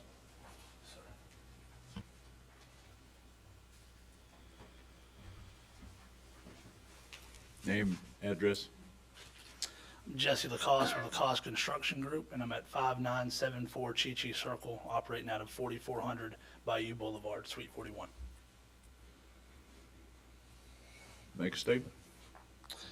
Appreciate the opportunity to. So I wanted to start with covering from a few of the items that Mr. Logan Gray just announced to you, just to give explanations there, and I can give a recourse of kind of why we are where we are. There's a lot more detail there that it's unbeknownst at the time. Most of these complaints, the official complaint, I think he only named a few there, are either completely irrelevant or untrue with documentation that you have in front of you. Let me see the name of a few. I believe they're all very emotional complaints. The referral to a PA, yes, we have certain laws, and laws changing all the time. It's actually been something very relevant in the last 2 to 3 years with insurance files, where we have heavy limitations on what we can do to a contractor, and there's a fine line there between overstepping those boundaries where I can get myself in trouble. So we stopped performing a lot of those services, and we point them in the direction of a PA or an attorney, which they did consult with an attorney the entire time through this, in addition to their PA. But a simple referral, Casey Crabtree, who I know personally is the grandson or the granddaughter's fiance, he referred Lacoste. Is he held liable for that? I simply made a referral. He's the one who installed the tarp. That was another one of the complaints. The tarp, there was a great job done by the homeowners there, or at least the tenants there, that held up just fine. If it held up just fine, then why did we replace it 3 times? The owner was the one who installed the original tarp. Logan Gray just told you that. A few of those items are items we did as courtesy measures throughout the project. Now, a tarp only lasts so long, as you know. One of those days that we went out there on a Sunday during a storm was just for that. A roof is not guaranteed through a named storm. Neither is a tarp. We went out there on a Sunday morning to replace that tarp, just to keep that home dry. Lacoste is operating, as he mentioned, through an AOB. I have certain liberties there, and I have certain limitations there. I'm operating at the advisement of, the clients themselves, and also the PA, and also the carrier. They're telling me what to do. They're the ones in charge. They're quarterbacking this thing. I'm handling all of the admin. They're referring on to me as a expert witness. I'm gathering documentation, moisture meter mapping, structural engineering, forensic engineering, quality air assessments, all of those things for the PA to gather their case and battle the Gray's insurance. All of those items were performed. Those are a lot of the items that Mr. Gray's mentioned and that we did bill for, and those are showed in the accounting that we did provide. Now, he does mention pressing further beyond asking for accounting. By the way, I have under an AOB, I'm not liable to do that. I don't have to do that. That was for the relationship. Something that I've spoke with Jennifer and at length with Melissa about was providing some of this information prior to the roundtable before it goes this far, because we felt we had such a great relationship with the Grays up until 2 weeks before insurance denied them getting any more money. We were building them a house, doing a large renovation for the grandkids that are actually currently living out back of the home, to my knowledge. And this was a great hunky-dory relationship, and it's obviously a heavy strain once it moves to this level, and I felt was completely unnecessary. Let's see here, as far as the framing inspections, Yes, there's a distance in time there, and I'll create with a little bit of history there so you kind of understand the context. There were a lot of changes to this project. So not only is it lengthy in nature on the prelim, there's kind of two phases here. There's an insurance prelim phase, and then there's a rebuild phase. A lot of this, as we mentioned, there being a new roof that was replaced, another emotional complaint, it was 1 year old. The final resting place of a Jumanji tree was your living room. The roof was replaced. I charged for that roof. As we went forward with a lot of the structural damage that was done to the home, as I mentioned, they wanted to do quite a large project to the existing home and another property. And now, I know that we're discussing mainly this property here on East Bars. Even that scope changed on us many, many times. It takes, through an AOB and insurance process, it takes many, many parties involved to settle this final scope. A lot of the services that I've mentioned previously are in order to come to that final scope. Now, all of that kind of got flipped on us through the appraisal situation. I have no control over that. You know, I take this on through an AOB, and yes, I agree to help the PA at any measure that I can to find what that final scope is, what needs to be done to the property, and to perform that with the insurance approving that. None of that work was approved. Halfway through this, as I mentioned, some of those insurance laws did change in the middle of this project. That is why we actually updated our AOB. That was at the advisement of their PA. That was at the advisement of our own AOB attorney to stay compliant with the laws. They did sign that AOB. We moved forward under that direction. With that said, they changed their own scope and a lot of the additions, an addition to the rear of the home, renovations to the main body of the home, many times throughout this. So there was no clear direction to start that scope. And then halfway through, decided, well, there was actually a couple changes, and I'll start kind of listing them in chronological order.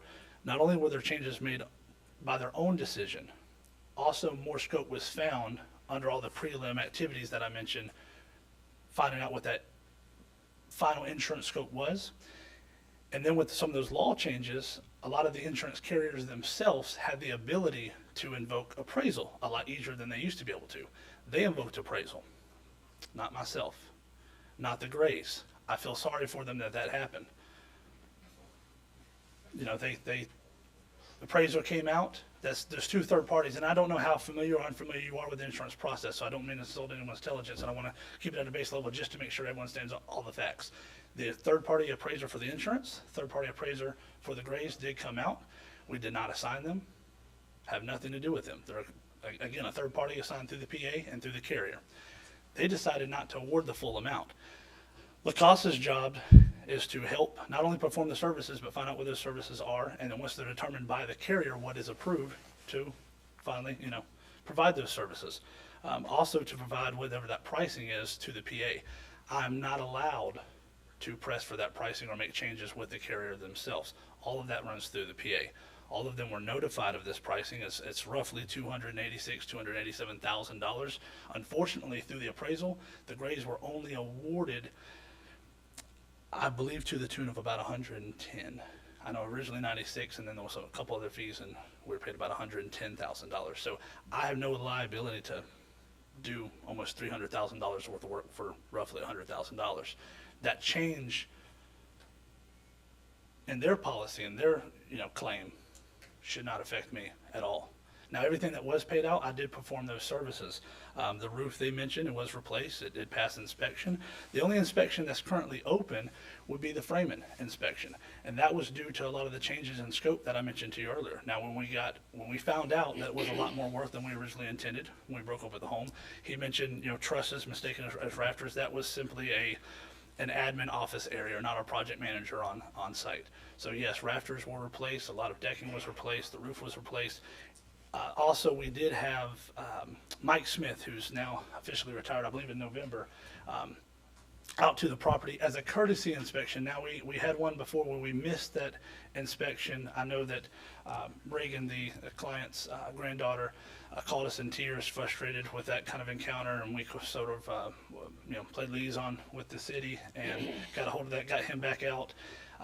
Mike Smith was called out to coordinate with, because we thought as the project scope grown, we were going to go into a stage 2 or a stage 3 alteration. Now this is very, very relevant here, because this is at the same time that the Grays were actually going to do a full renovation to the home. And then it changed on us again to where Casey and Reagan, the granddaughter and her fiance, were actually going to take over the property. They're living out back currently. They were going to take over the property. We linked them up with a local finance institution.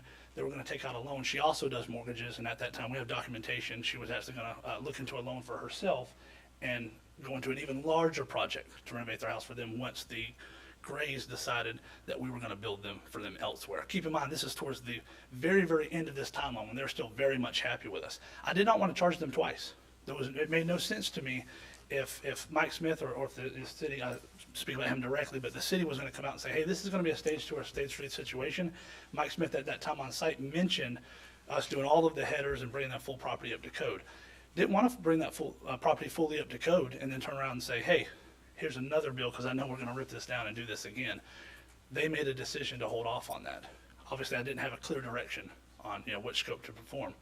All of the scope that's been paid for has been performed. Want to check my notes here just from hearing Logan Gray speak. I appreciate your patience. I was a little bit unprepared. As Jennifer mentioned at the beginning of this meeting, I had a unrelated custodial hearing this morning. Went well enough I was able to make it in time. Number of communications. We have record of every bit of that. Now, one thing that Logan did touch on was the communication through the client portal, in addition to texts, calls, emails, all of the reports that he's mentioning that they don't have. Not only have they been in depth at our office on site and been gone through line by line, they've also been delivered to them through that portal along with all of the billing. Now, does the AOB scope, is that set by the insurance company, what the AOB is? Not under appraisal. That's where it changed on us. So Okay. yes, we were involved in, hey, here's what needs to be done to the home. Here's the price for that. And that was the roughly, I don't want to misquote guys, so it's the 286 or 287,000. That was provided very early on. We do a prelim, which is mandated by the AOB. I have to do any initial, let me back up. There's 2 AOBs. There's emergency, and then there's of course the rebuild. We performed both. We were asked not to do the remaining emergency service because Casey, of course, originally did the tarping. Some of those weren't needed. Now we did some other, caulking windows, this, that. Whatever we could do, just keep the house as dry as possible while we see what the insurance is going to do. We also provided a prelim estimate. That was provided. Noble, their PA, also provided their estimate. Both of those well over the amount that was finally paid out. And those were just, again, prelim estimates. That is actually, a statutory. I have to provide that in 3 days. So as you can imagine, when there's still a tree on a home and all this major destruction, water in the home, it's hard to get a very, very down to the penny accurate bid there. That was even without the further investigations through the services I mentioned that were provided. That's why that increase came to be. All of that still very, very early on in the timeline. And then as we scoot down that timeline, that's when the carrier themselves actually invoked the appraisal. And at that time, no, there's not a scope that matches. You're just simply, here's a blanket statement. You're paid this as much. This is how much we're paying on your claim. Now, another point that I want to make that is extremely relevant to this, and it kind of goes hand in hand with this being a very, very positive situation where we're actually moving forward and had referrals from this client, and we're completing more work for them and planned 2 large projects with them, one on this very property. None of that changed until we found out that we could not get further insurance money. So even after you go to appraisal, you have the ability to go to, before mitigation, you have the ability to go to umpire. So if those 2 appraisers cannot make a decision there, you have the ability to go to a third-party umpire. If you're still unsatisfied with that, you always have the ability to go to litigation. That's something we were actually looking for as a courtesy to help with the Grays there. They were working with their own attorneys, and then we were kind of advising them on that as well. We're not attorneys, so disclosure there, but best we could with all of the facts of the project itself that would need to be done. I have a question. Absolutely. You charged them for installation of a 56-foot fence that were on the neighbor's property. Why? That should be the only inconsistency in our billing. That's a typo. It's not 56. There's a 6-foot section, and then there's various repairs all around. That is the neighbor's job. He mentioned a permit and a But you survey. charge them for it, according to them. I charge for the services we provided on their fence. That is referring to the rear of their property. I actually have Bobby Dawson here, who was involved in some of the insurance side of this claim. Do you mind me finishing the last few sentences of what I was going to explain to you? I think it's largely Don't largely repeat relevant. yourself. Quick. No, absolutely. So, again, as I mentioned there, this sort of change in terms on us, that was not until we found out that there was something in their policy, again, have nothing to do with insurance, have nothing to do with that policy. If that's through their PA and through their carrier, that they have a special clause in their own policy where once they gave the PA ability to sign off on that, that's why they can't take, further steps. Where I mentioned you would normally be able to go to umpire and litigation and all of those things. They can't do that. It was not until we found that out that all of this arose. Keep in mind, this is nearly 6 months removed from billing, from work being performed, all of these things, and us moving on to further projects with this client. It's largely an emotional and a financial situation. Any Now, questions? I got a question. The request for some of the engineering reports and all that stuff they paid for, and they were stated that was proprietary and you could not provide that to them? No, sir, that's what I mentioned was actually already provided to them, and it's in the client portal. He mentioned to you the client portal. That's where we mainly, there's it's actually one of the clients we've talked to the most. Numerous text messages, calls, and emails, but the main point of contact is going to be, in fact, that. So that portal does the file. PA get a copy of that as well? Absolutely. Okay. And that's who it was originally provided to. That's who we're operating. That's what I'm wondering, all this stuff provided to the PA should be provided, I would assume, to them. Every report, and that would be normally the PA that provides all this to them. Again, we do as a courtesy now. In No, fact, it's not a courtesy. You need to check with the Division of Consumer Services. You stated earlier, you're not required to release any of that information or give any line item pricing, but especially if it's requested or disputed, you are required, as an absolute requirement, to give a detailed, updated line item cost, including the unit cost for provision. So I've skimmed all the sort of like 2019 invoices, and there's no unit cost really on anything. I mean, and when you try to get a unit cost like for that fencing, if you're using any type of insurance, carrier approved pricing, whether it's Xactimate or otherwise, I mean, it's almost like Keystone pricing, it's double. So I don't understand what you mean by you're not required to give detailed estimates. and I apologize for the confusion there. So it's actually two different things that I'm explaining. So that was actually performed as well. This is our final lacoste billing out to the PA and to the carrier. We actually did provide all of our official estimates because, of course, you got to speak that insurance language. That Why are was they asking Xactimate. for it? I'm sorry? Why are they asking for it then? That's something that their PA would typically provide them. We're working directly, again, for all, No, intents you're the and one that purposes. signed, you're the one that assigned the benefit, right? Correct, and they signed an LOR, so at this point, we're working through the PA. Right. We treat them as a client for all intents and purposes and have and communicate with them and all of those So things. And what certifications in the insurance restoration do you have outside of just a contractor's license?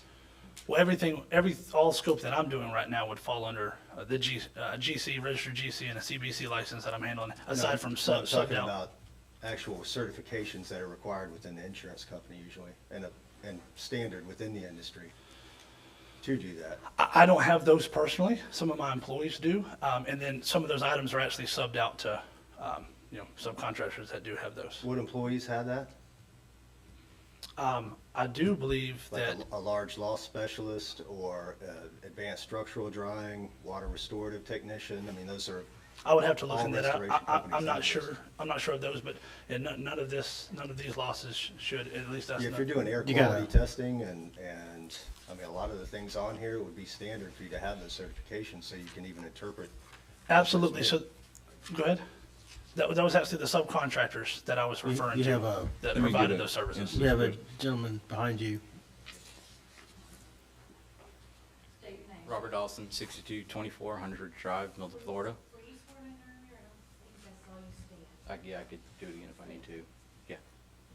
You solemnly swear the testimony you're about to give will be the truth, the whole truth, and nothing but Yes, ma'am, I do. To answer your question directly, so all of our subs, First Assured, there's air quality testing. They're one of the biggest mold testers in Northwest Florida. Comeback Restoration, that's our mitigation company. Sorry, Comeback Restoration, that's the mitigation company, handle all the mitigation. That filed a lien on the property. Yes, And so then as just let it far lapse as, Was about Yep, a so- 100 other ones? I'm sorry? How many did they do for Lacoste? Oh, they did quite a few for us. I don't know the exact number off the top of my head. What was the ratio of completed versus liens placed on the customer's property? Completed, they did 5 of them, they completed, and then the rest of them, the insurance didn't pay out, whether it's in litigation currently or went to appraisal like that. And how many would that be?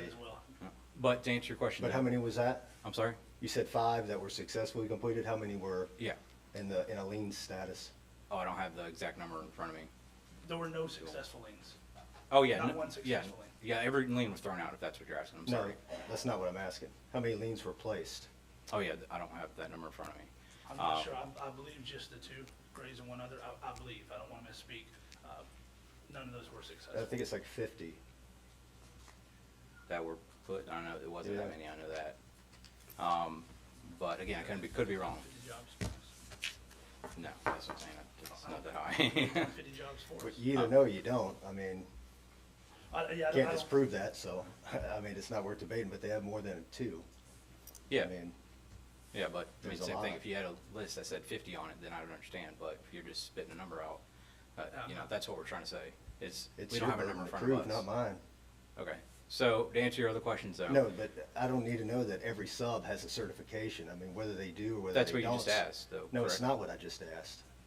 It's not what I just asked. I Okay. asked what the general contractor has, because they are also it's industry standard for them to typically hold those certifications as well as the tip of the spear, so they can interpret and be competent and up to speed in those conversations versus just relying on delegatable duties and relying on a sub to have those. It's very irregular for that. But not a requirement. With the insurance companies, mostly, it's very out of character. And I don't mean to be argumentative whatsoever, but again, I just want to stick with, not a requirement and not something that this carrier pushed back, or any other carrier we're working with is pushed back with at all. It's much No, like it's a part of a bigger narrative, okay? I understand. I just wanted Process to and all address your that. question. Much like a, plumber or a electrician or any of those things, I don't have those certifications, well, electrical. You have anything else? Absolutely. I had one more question. What is the administrative fee that he's referencing? So that was partial because, again, we weren't complete at that time. We were working on the insurance and several other projects that the Grays had in mind at that time that this sort of killed once they found out they weren't receiving more funds. And that was why we mentioned it as partial. It was up to that time, You know, we would have to complete accounting. It's against Florida statutes to charge an administrative fee, as well as to bill them any kind of cancellation or backing out of the AOB within the 14 days. There's a small list of items that, That's within the 14 days. We were months. that's a separate bullet. So let's focus on that. You're 10-4. not allowed to charge an administrative fee under that. And I'm only going at Mordecai Breyer, my AOB attorney, and that was actually one of the line items on our own AOB that the carrier did deem, compliant. Where is that document? I believe our AOB is in the package, and that should be No, I'm line asking whether 7. the AOB indicated that you were allowed to charge for an Again, I don't want to administrative fee under the Florida statute. I believe that it's section 7, and I would have to review that, but I can absolutely pull that information.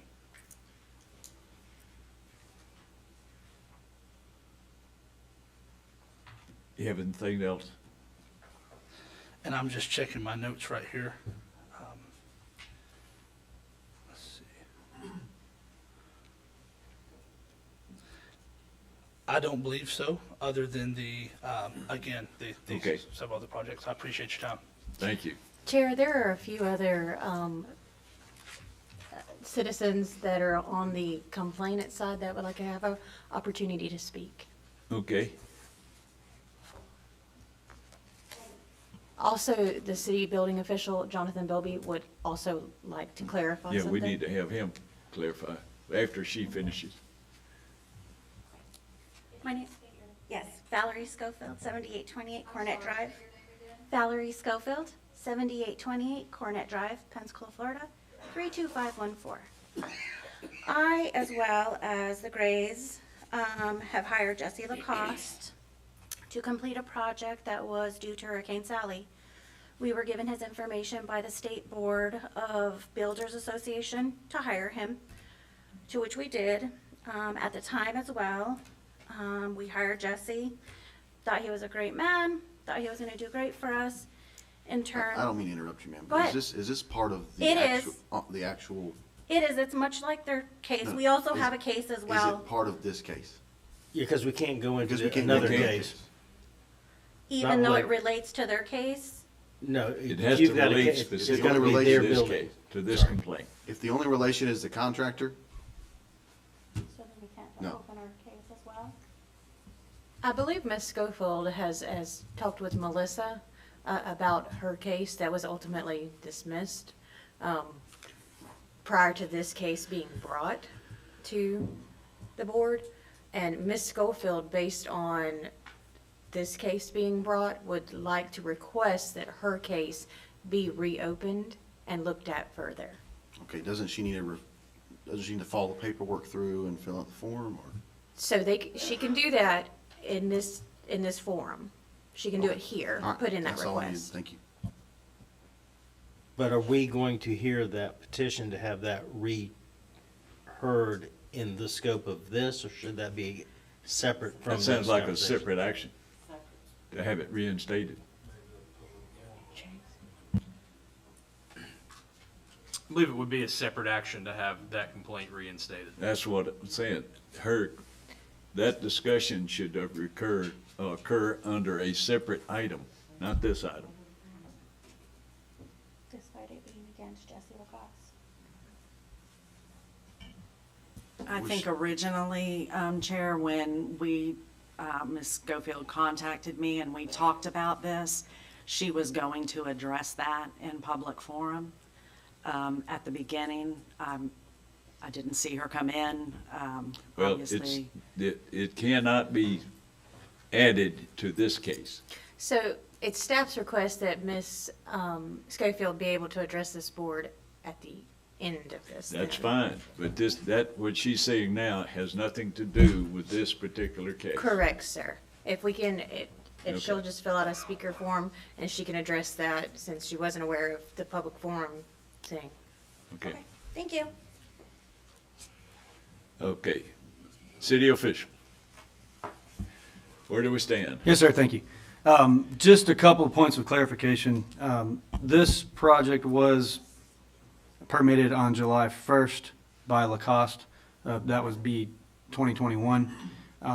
We did conduct 2 inspections, as was stated, both by Michael Smith. The first one on September 9th of 2021, nobody was home. He couldn't get access into the house. The second one, Mr. Smith clearly stated they need engineering design for roof framing. And that, nowhere in Mr. Smith's communication was it a requirement to bring the whole house up to code. Our inspectors know the requirements in the existing building code, which is whether there's a substantial structural damage or improvement, which is approximately 30% of the structural load-bearing members being damaged before we require an engineering analysis to bring the whole house up to code. What Mr. Smith wanted was engineering on just the roof damage itself. The city has not received that, nor have we received any other inspection requests from that time frame.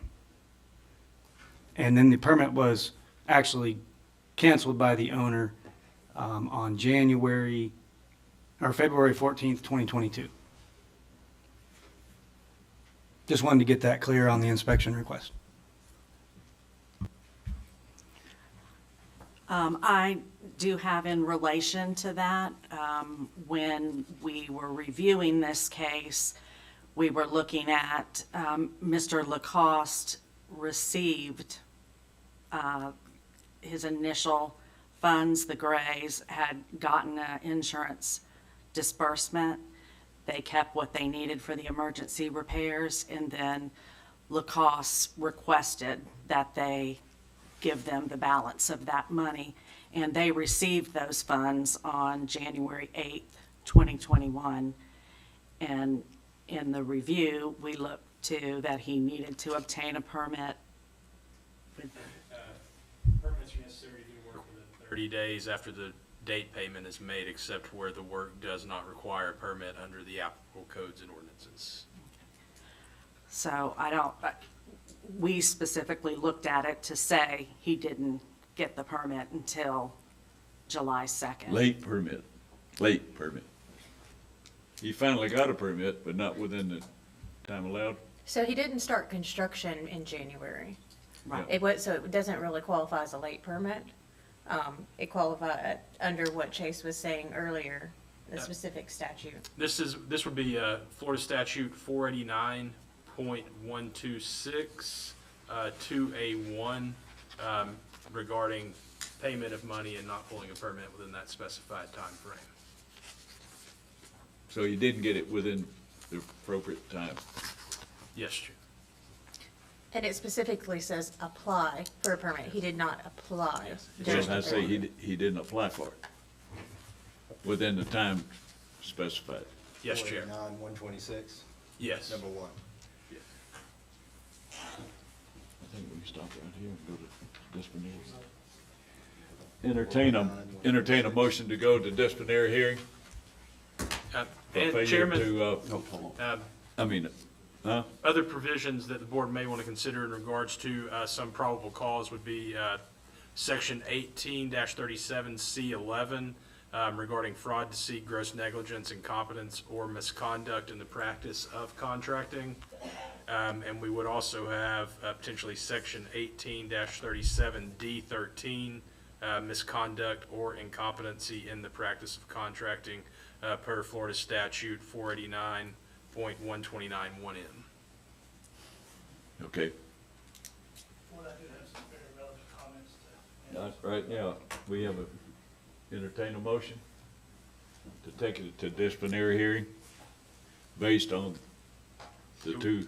It would be, first we would have the Florida Statute 489.126, 2A1, also Section 18-37C11, and Section 18-37D13.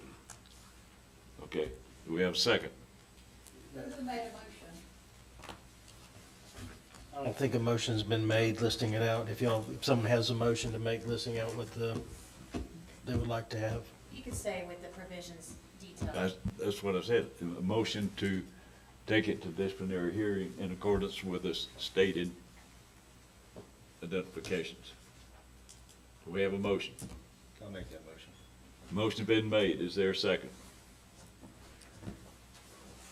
Second.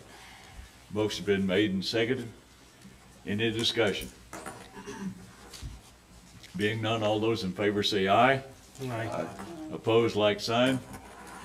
Being none, the motion to take this complaint to disciplinary hearing in accordance with the stated articles. Mr. Lacoste, Is you'll approved. receive a notice as to Is when that approved. hearing will take place. Also, Chair, if we could circle back to Ms. Schofield, as she did put in a request form to bring a request to the board. Ms. Schofield, if you'll please come to the podium and state your name and address for the record. Before she comes in, Yes, sir. I'm gonna take a 10-minute break. Okay.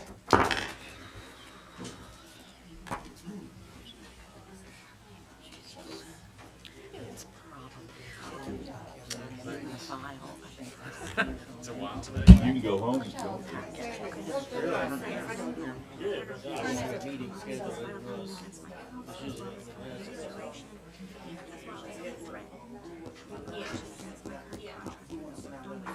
It's on that letter that you copied on.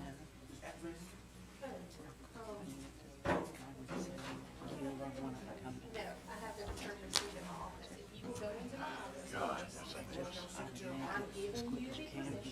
If you have the opportunity, and you're wrong. Is that right there? Well, she was reading the whole history. If she just write, just a complaint, what is the complaint? I know that. Yeah, but she doesn't need to do that. It's just the statement of the complaint.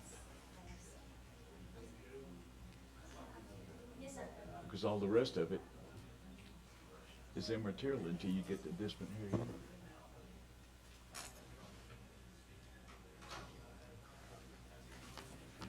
Do have to, I'm tired of doing this, I do have something at 11:30 I've got to start to. You can excuse yourself. I don't want to do that to committee, but I don't. I don't have a choice. Well, you gotta do it. Yeah. You do it. Okay. Should I just let her know? Yeah. Let Jennifer know. Jennifer.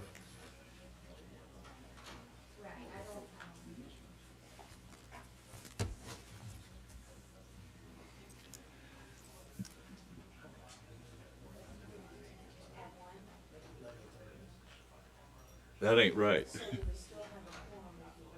Yeah.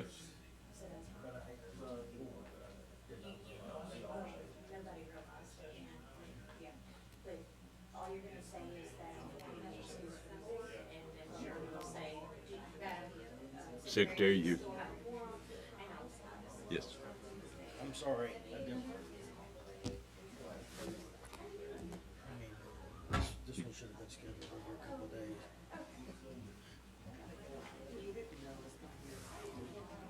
We hadn't had one that long. No, we've had one longer than this. Oh, We've yeah, had but one we had that we not did in in a the year. afternoon. But not in a year. Huh? Yeah. We only got 1, 2, 3, 4, 5 left. And then we have a disciplinary. And you can't push it because of the time frame. I mean, this is gonna be till 3 o'clock this afternoon. Could be.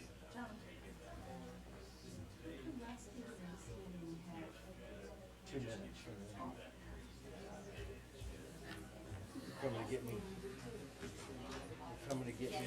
It's having to do with the things that have occurred at the BCC. This here.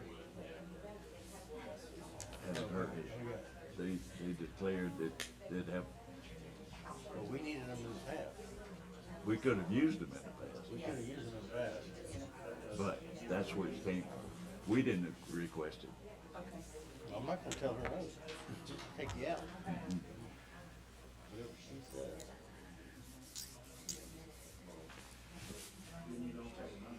They have different ones. Huh? Never the same one. Different. Yeah.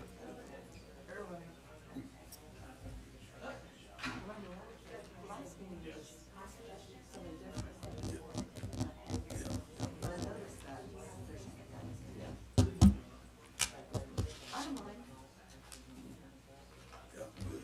So, there's no security.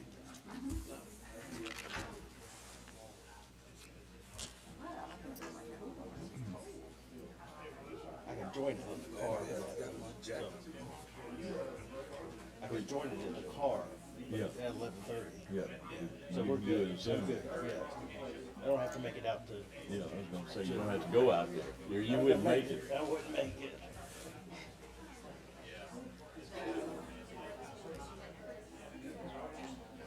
And if you wanna come back in, you can.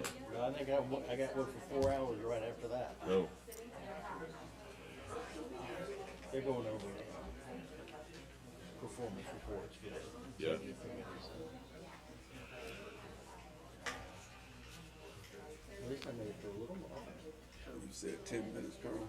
yeah, it was 10 minutes. We got 5 up. We've already used 5. Oh, I thought it was 10 already. I'll take that thing and let's get. No, it was 11:05 when I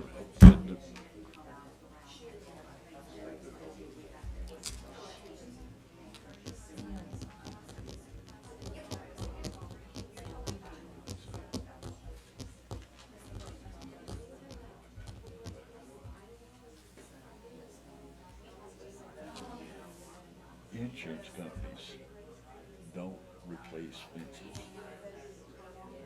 I was a PA. Yeah, now, they will give you they will give you some recovery if it's lost in a storm. But I would think they have to approve the work as it's going. so I can understand how they do that. Yeah. I mean, I should had get to the several point of claims where they also- had claimed a lost fence, and they gave maybe 10% of the value, and that's it. Unless it was a brand new fence. So, Appreciate it. if you're replacing it, do you need a permit? Not to replace the fence. Sorry, I missed the original. Permit was gotten, the original. Yeah, no. You don't have to have a permit to put in a fence. I got to repair mine, I'm not getting a permit to repair it. You need a land utilization permit to do a privacy fence or fencing deal. A new one? Not to fix I it. don't know about a repair, I would think you do, but I'm not sure about that. But on a new one, You do. In Santa Rosa County, you don't. But in Escambia County, you do. City of Pensacola, you do. But was that an issue? That was- Yeah, that's the city. Oh,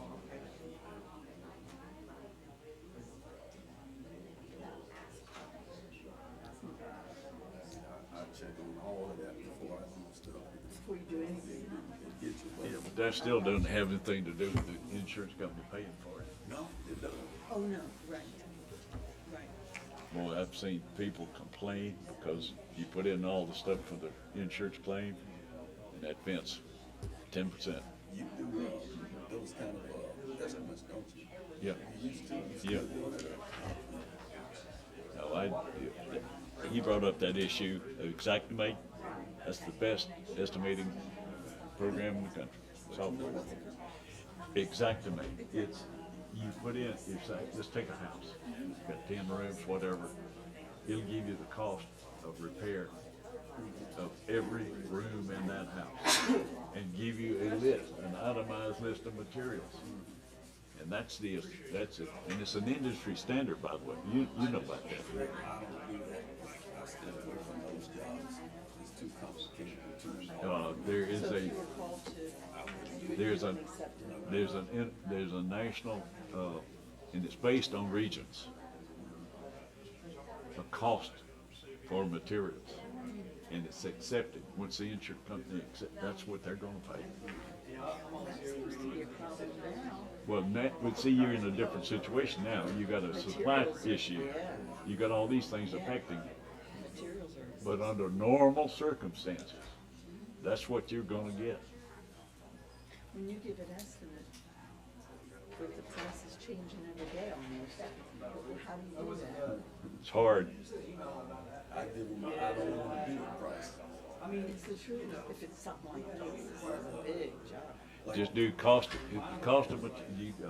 goods plus 10% or 15% of what's new. Mainly, I just do concrete work now. If I build a house, I'm building my own, so I'm gonna build for nobody. Yeah. The only other way you can do it is a contract where it's a cost of goods plus profit. So that, when you do that, you've already agreed to whatever the cost is gonna be. If it was $50 to start with, and now it's $150, you're gonna pay $150 because you agreed to a cost of goods. There you go. Is it ready to go?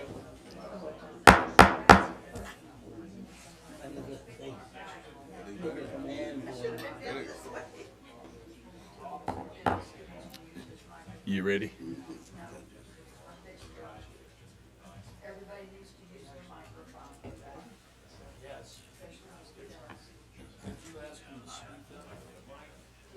Yeah.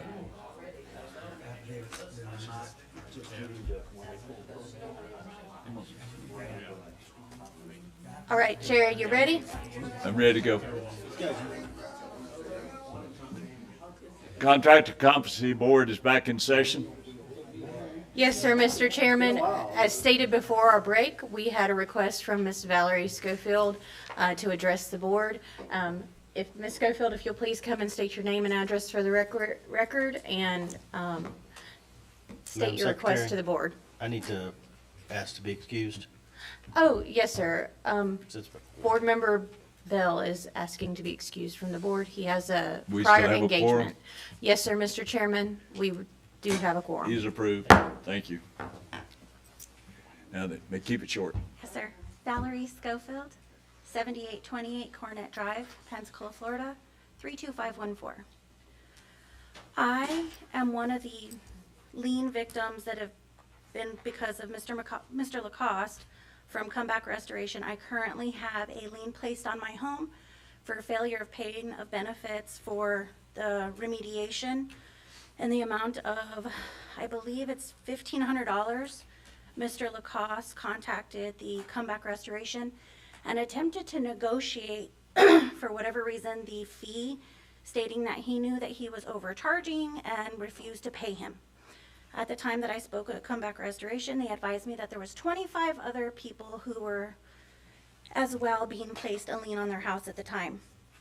To this point, Comeback Restoration has not been paid.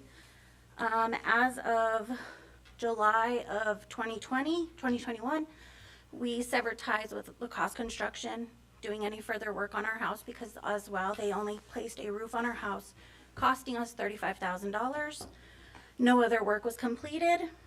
As of September 22nd, go ahead. I'm gonna stop you a minute. Go ahead. You have a request to reinstate a complaint. Correct. That's what I want to hear. Oh, I'm sorry. That's all I want to hear. Yes, sir.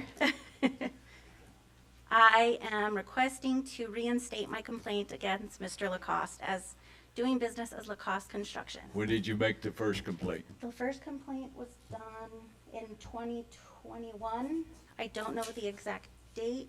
That's okay. It was around April, May. Roughly, yes. Shortly after I came to this position.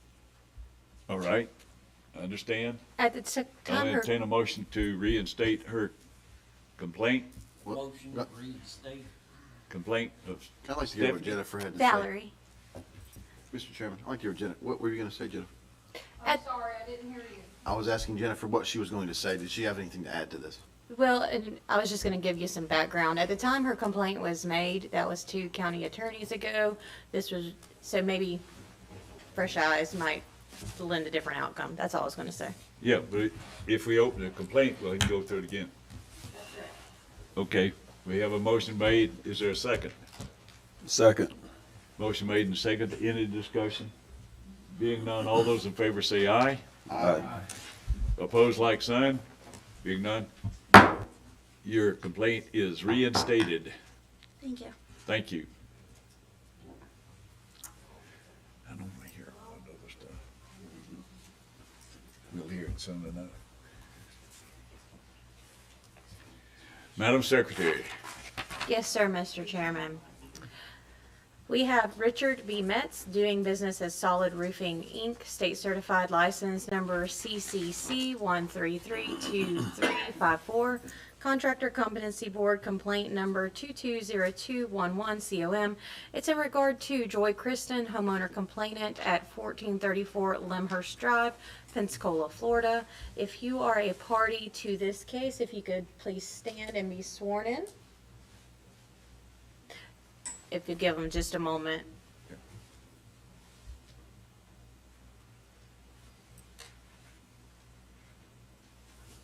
Okay.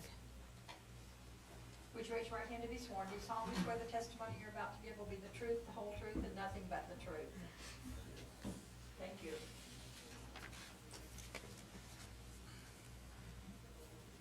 Is that everybody? Yes. I'm ready for you. I will just tell you what the complaint is The about. complaint. There's actually a lot of things she's alleging. The first would be contractor failed to install roof to Florida Building Code and manufacturer guidelines.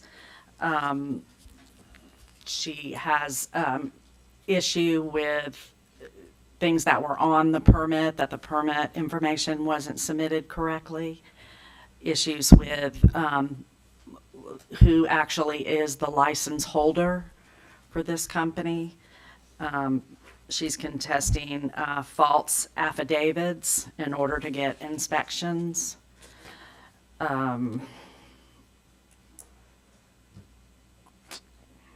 Basically, I think that's the hot buttons Just right a- now. Good. When she speaks, she may elaborate on more. She's not in the city. No, sir. This one's not. This is a Escambia County one. All right. Ms. Christian?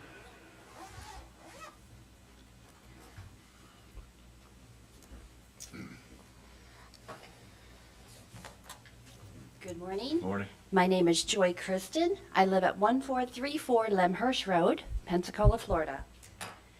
I am here before you today because I believe I'm a victim of fraud, and I'm going to outline this for you. I signed a contract with Solid Roofing on May 27th after I was referred to them by Tranasa White of your licensing department. Solid Roofing, their license qualifier is Richard Metz. Mr. Metz, as the qualifier, his license was listed on my permit.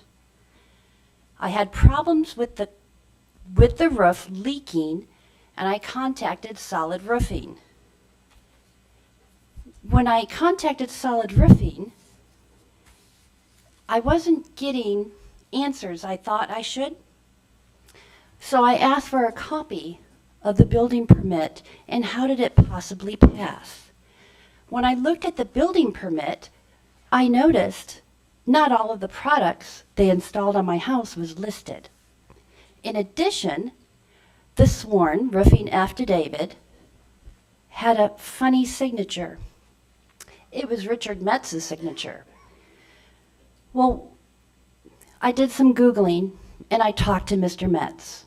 And on the phone, he told me he had nothing to do with Solid Roofing, minimum 6 months, and I didn't contract with him. So I looked at my contract. My contract has Mr. Metz's license number on it. The yard sign has Mr. Metz's license number on it. So from there, I went in circles reaching out to Mr. Metz and Mr. Etheridge. Mr. Etheridge says, I own the company, I'm responsible. And I said, but hold on, who is the license holder? Now, Mr. Etheridge assured me everything was going to be done and done to my satisfaction. And I responded by, but whose license? Whose license is going to be doing the work? I filed an insurance claim because Solid Roofing refused to tarp my roof, stating that if they tarped my roof, they wouldn't know if they fixed the patch that they did on the skylight. So I was getting the runaround, and I contacted the county, I contacted the state, and I was told at the county, hey, he's state certified, go with the state. Well, in this time, in dealing with Mr. Etheridge, who wasn't the qualified license holder, I did some digging. I was trying to determine how long has it been since Mr. Metz wasn't with Solid Roofing. From my discovery, it appears Mr. Metz hasn't been with Solid Roofing since September of 2020. Now, I signed the contract in May of 2021. I did this by pulling all the notice of commencements and building permits they've submitted. I have 28 fraudulent roofing affidavits. They're not included here, but I brought them so you can look at them. And how do I know they're fraudulent? Mr. Metz himself re-roofed his house, and he signed his own roofing affidavit with his own signature. So, the reason I'm here, I do believe I am a victim of fraud. There are plenty of things I found that are improper, and I hope you can refer this to disciplinary. Would you like me to read the list of all the fraudulent things? Okay. Would you like to see all the forged roofing affidavits? I would, maybe one or two of them, we don't need but one. Okay, I'm going to give you Mr. Metz's actual affidavit for his own personal home. I'm going to give you the copy of mine and a few others. Okay.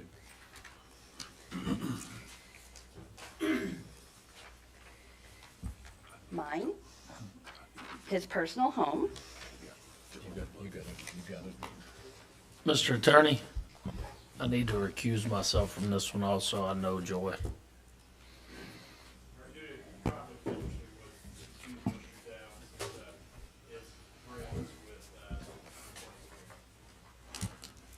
He needs to go. I need to get, I gotta go.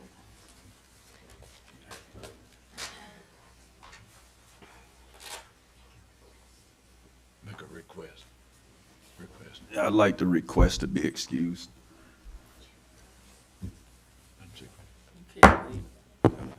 Yeah, Yes, Chairman, we do have a quorum if Mr. Waters has to leave. okay, very good.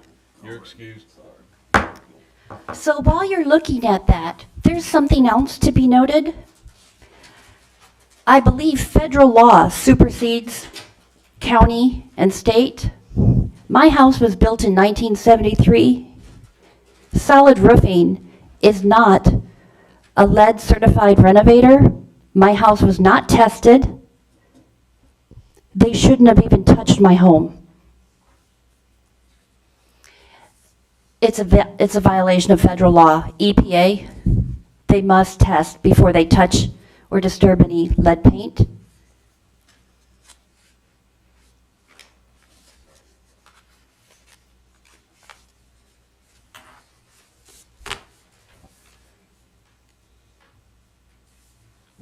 We cannot make that determination here.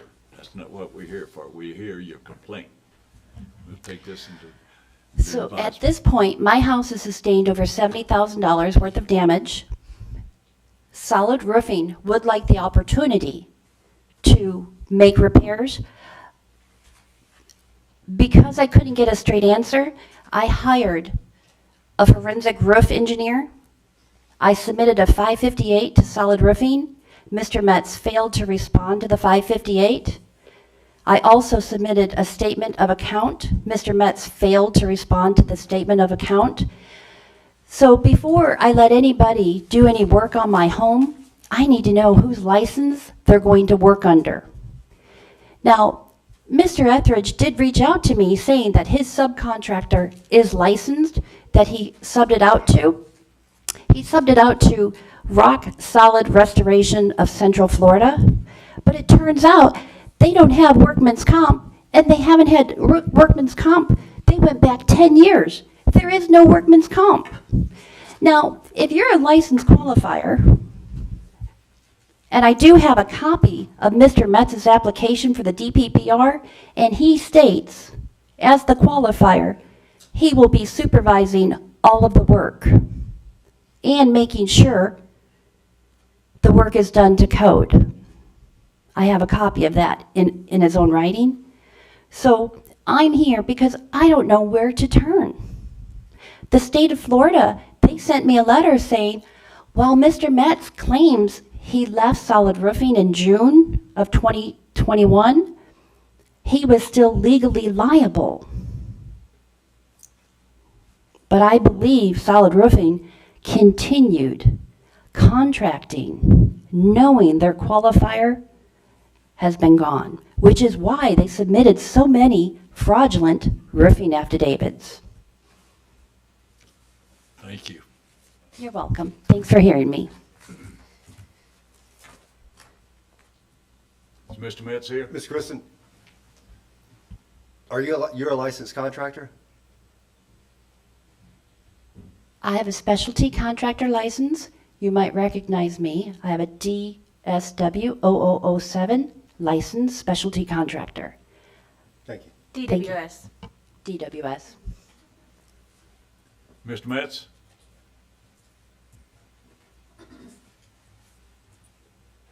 Richard Metz at 4315 Montage Drive, Pensacola, Florida, 32504. I am going to have Mr. Etheridge come up because he is the owner-operator of Solid Roofing, and he's got Mike, his project program manager, with him as well to talk specifics on Ms. Kristen's complaint. But I do want to note for the record that Ms. Kristen has, she's taken my testimony, what I've discussed with her, and reworded it. I never told her that I had stopped working with Brent Etheridge in Solid Roofing. What I explained to her was I haven't done the roofing affidavits since that time. My relationship with Solid Roofing recently ended when Brent Etheridge became the primary qualifier for Solid Roofing. So I just want to put that on record, what she just told you is not what I told her. So. Yep, wait a minute, before you go, Mr. Metz, does the board have a question? All right, thank you. Brent Etheridge, 26532 County Road 112, Robertsville, Alabama, 36567. I'm the president of Solid Roofing. So we installed this roof mid-July. No leaks were ever reported until mid-September. The leak, bend over some more. Okay. The leak that was found at the time was a owner-supplied skylight that we told her about when we were there to install it. She supplied the wrong skylight. It was for a pitched roof instead of a flat roof. She told us to go ahead and install it. That was the only leak at the time. We fixed it later that afternoon, I believe it was. She called back, found a couple more leaks. We went out there, could find no signs of any water or anything. She had the painter cut out a hole. There was no water or nothing out of that hole. The painter said there was no signs of leak out of that hole that he cut. The next day she had a tarp on it. So there was nothing we could do, whether it leaks or not after that. We had no idea. We kept talking with her about remedy because we had the right to remedy. She point blank told me I was never going to resolve this case unless I filed an insurance claim. So I went and filed an insurance claim. My adjuster was out there the day of the engineer. She ended up telling us we weren't going to have any get back on her house until the engineer report was done. So my adjuster was out there with the engineer that did the report. When the report came through, we told her we would come and remedy the problem. She said, well, you got to have it laid out item by item what you're going to do. So we laid out item by item what we were going to do for the engineer report. Sent it to her with a date of remedy, and she refused it because we would not fix all the items off the 586, I believe it is. Some of those items on the 586 are to do with parapet walls and stuff like that, which have nothing to do with the roof. And then that's basically where it's gone.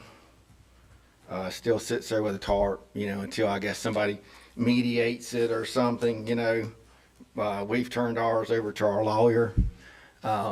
As of this date, there's two permits, one for the shingle, one for the TPO. The shingle roof has been passed, the TPO has not because there's been a tarp. As of this date, we have not been paid anything. We're still owed over $30,000. All of our materials and our suppliers have been paid, no liens, other than the ones that we might file ourselves, of course. And we still are being refused the right to remedy as of this time.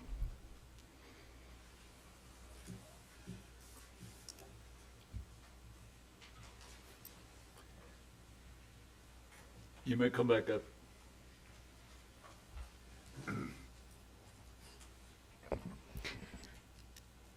Mr. Metz lied to you under oath. I have a text message that I submitted to Melissa Reber. The text message, Mr. Metz put in writing, I contracted with Solid Roof. He had nothing to do with that contract. And Melissa, did you include that? So it is there. He actually put in writing numerous times he's no longer associated with Solid Roofing.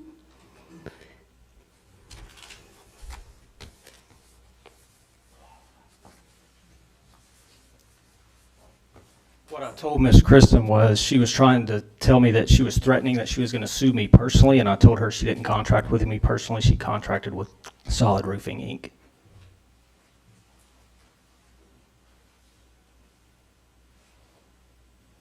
So, Chair, just to let you know, Mr. Metz did put Escambia County on notice that he was qualifying solid roofing. Mr. Etheridge was in the process of obtaining his own license, and that whenever Mr. Etheridge obtained his license, the qualification would then revert to Mr. Etheridge. I'm reading something.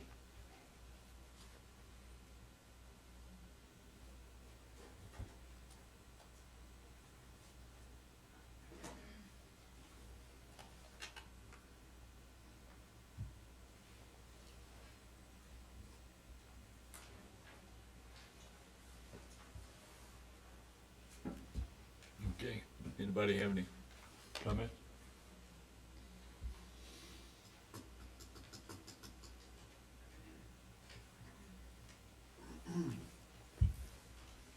You have something else?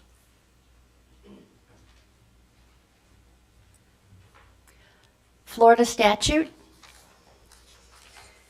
I would like to read termination of qualifier, the steps. The business shall have 60 days from the termination of the qualifying agent affiliation to employ a new qualifier. This business may not engage in contracting until a qualifying agent is employed unless the executive director, chair, or the board, dbpr, has granted a temporary non-renewable certificate.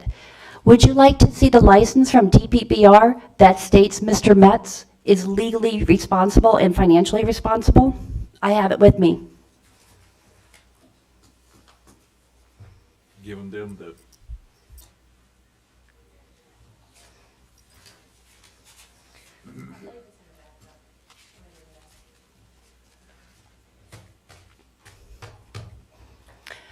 The only way to determine if Mr. Metz was properly acting as a qualifier, according to the Florida statute 489, requirements for qualifying an additional business. Number 1, 20% or more ownership. I have a copy of solid roofing's articles of incorporation. Mr. Metz was never listed. Number 2, he must be a W-2 employee. I wouldn't know that. You do have the ability to subpoena or request his payroll records. Evidence to ensure control over the construction. Mr. Metz has never been to my home. Final approval and authority over all construction operations and all business matters. He's liable.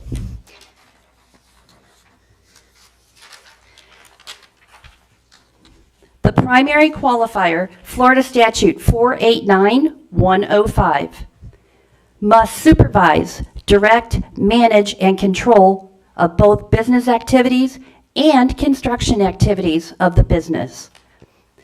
In my opinion, I'm a victim of fraud. I don't believe they were ever properly licensed to conduct business.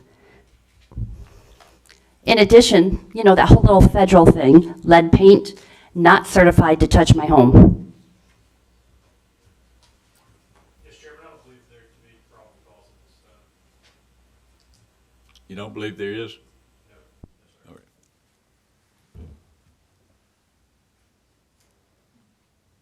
Entertain a motion to dismiss? Can I ask No, I don't believe she can. Motion made. Huh? Motion's made. Submitting Made. fraudulent roofing I got a motion, lady. Second. Have a motion made and seconded I'm seconding. Thank you. to dismiss for lack of probable cause. Is there any discussion? Being none, all those in favor say aye. Aye. Opposed? Being none? Could Motion's I ask, the fraudulent roofing affidavit submitted, that's not just cause? You'll have to ask the lawyer. It's not our position that it was fraudulent. Would you like to have Mr. Metz come up here and testify if that's his signature? We are not on trial, Ms. Kristen. The motion's been made and approved. The complaint is dismissed.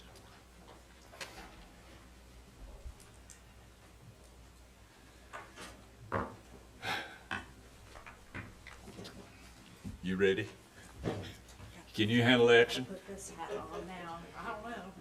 We're moving into item number 5. Yes, the next case is Matthew S. Banks, doing business as Banks Construction LLC, state registered license number RR282812001, CCB complaint number 220213, reference Jennifer Stone and Eugene Stone, homeowners complainant at 4650 Francisco. This is in the city limits of Pensacola. You'll be giving testimony. Could you stand to be sworn in? Do you solemnly swear the testimony you're about to give will be the truth, the whole truth, and nothing but the truth? Thank you.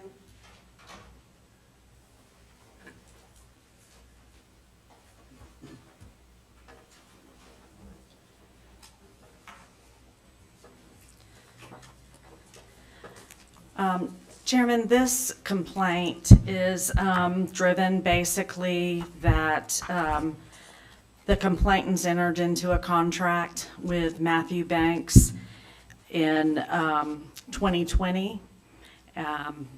They had a scheduled start date the week of Hurricane Sally, and so when that hit, the date was pushed back. The Stones have issued Mr. Banks many draws, but their home is not put back together. They're claiming delays, a whole host of things I'd rather they speak to. Okay. Does the city have?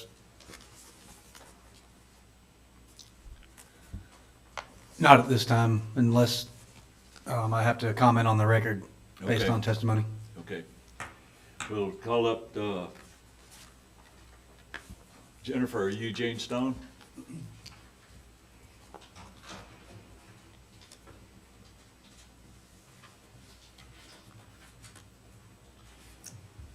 Give us your name and address, please. Jennifer Stone, 4650 Francisco Road, Pensacola, Florida, 32504. If you will indulge me, I would like to ask the city for clarification Okay. of something first. Sure. In the permit, it states that it was applied for January 13th, and it was received in January 14th. Is that correct? Is that accurate? That is accurate. The permanent clerk processed the application on January 13th, 2021. The reason why I ask this is because work on my house did not begin under the terms of the contract, which was September 14th, I believe. I don't have it in front of me. But under the terms of the contract, it was supposed to start on, it says September. We signed the contract, okay, I'm getting confused, but we signed the contract in June.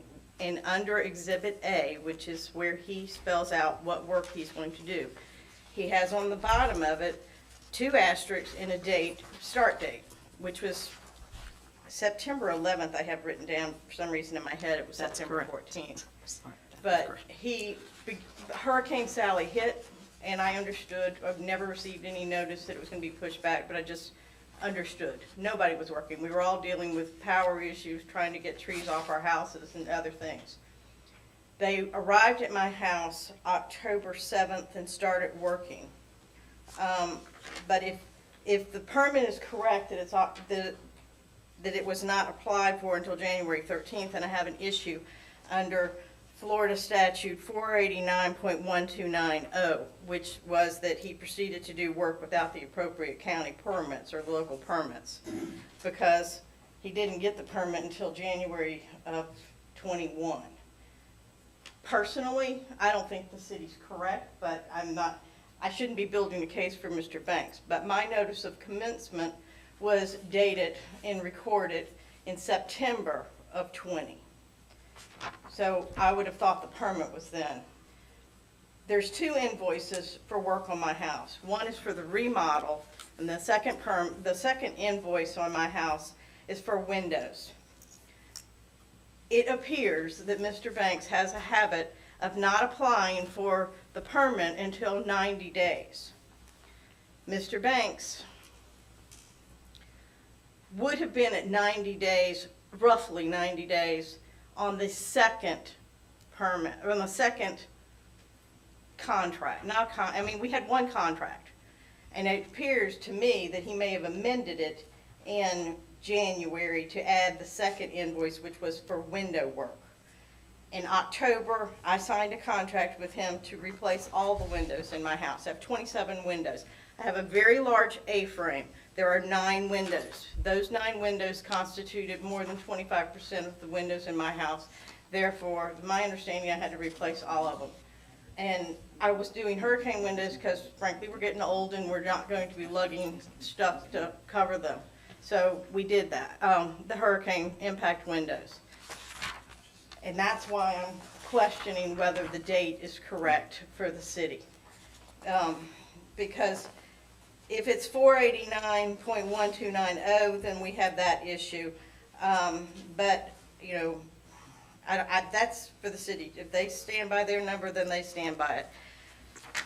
The first contract was signed June 26, and I gave Mr. Banks a check for $26,450, which is 50% of the deposit. Under Florida Statute 489.1262A, Mr. Banks is supposed to, because it's greater than 10%, apply for the permit within 30 days.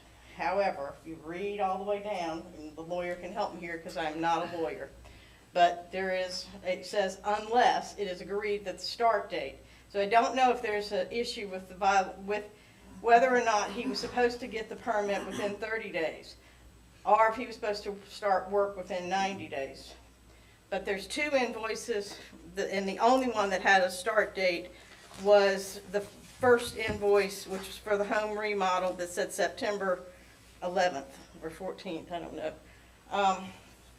Anyway, I have contacted Mr. Banks many times. I mean, the first time I contacted him was in December of 20, telling him how disappointed I was in the work, the speed of the work. Mr. Banks knew it was our desire that we came home to Pensacola. I was born here. I convinced my husband to move home, and we were going to retire here. We bought this house to be our retirement home.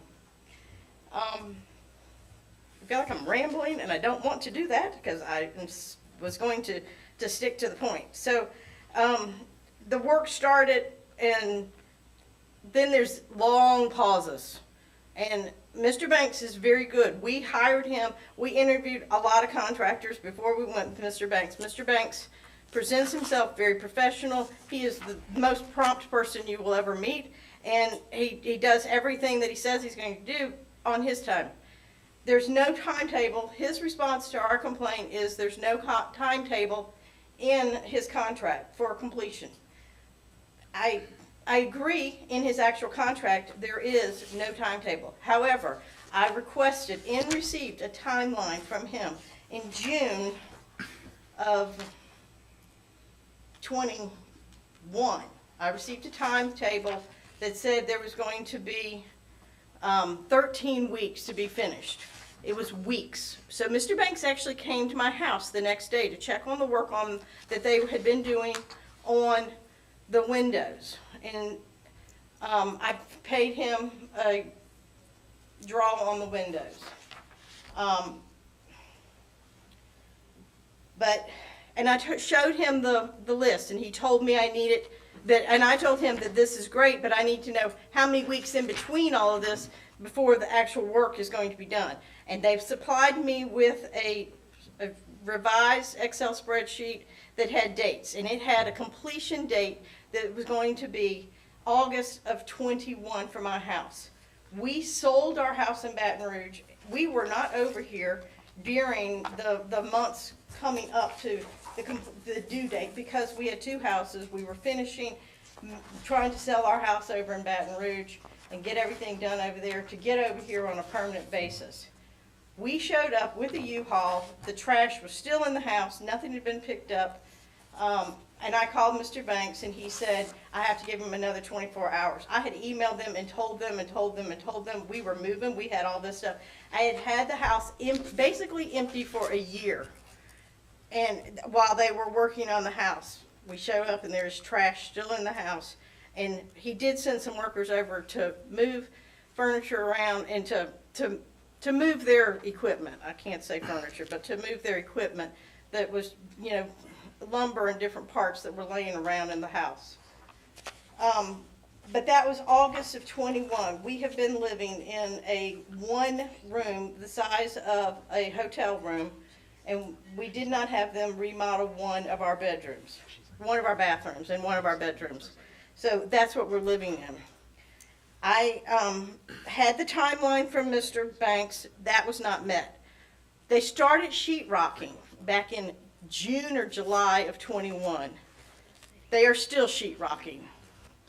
I will say they are there. There have been, since the last 3 weeks, there has been a person at my house, a person working during the last few weeks.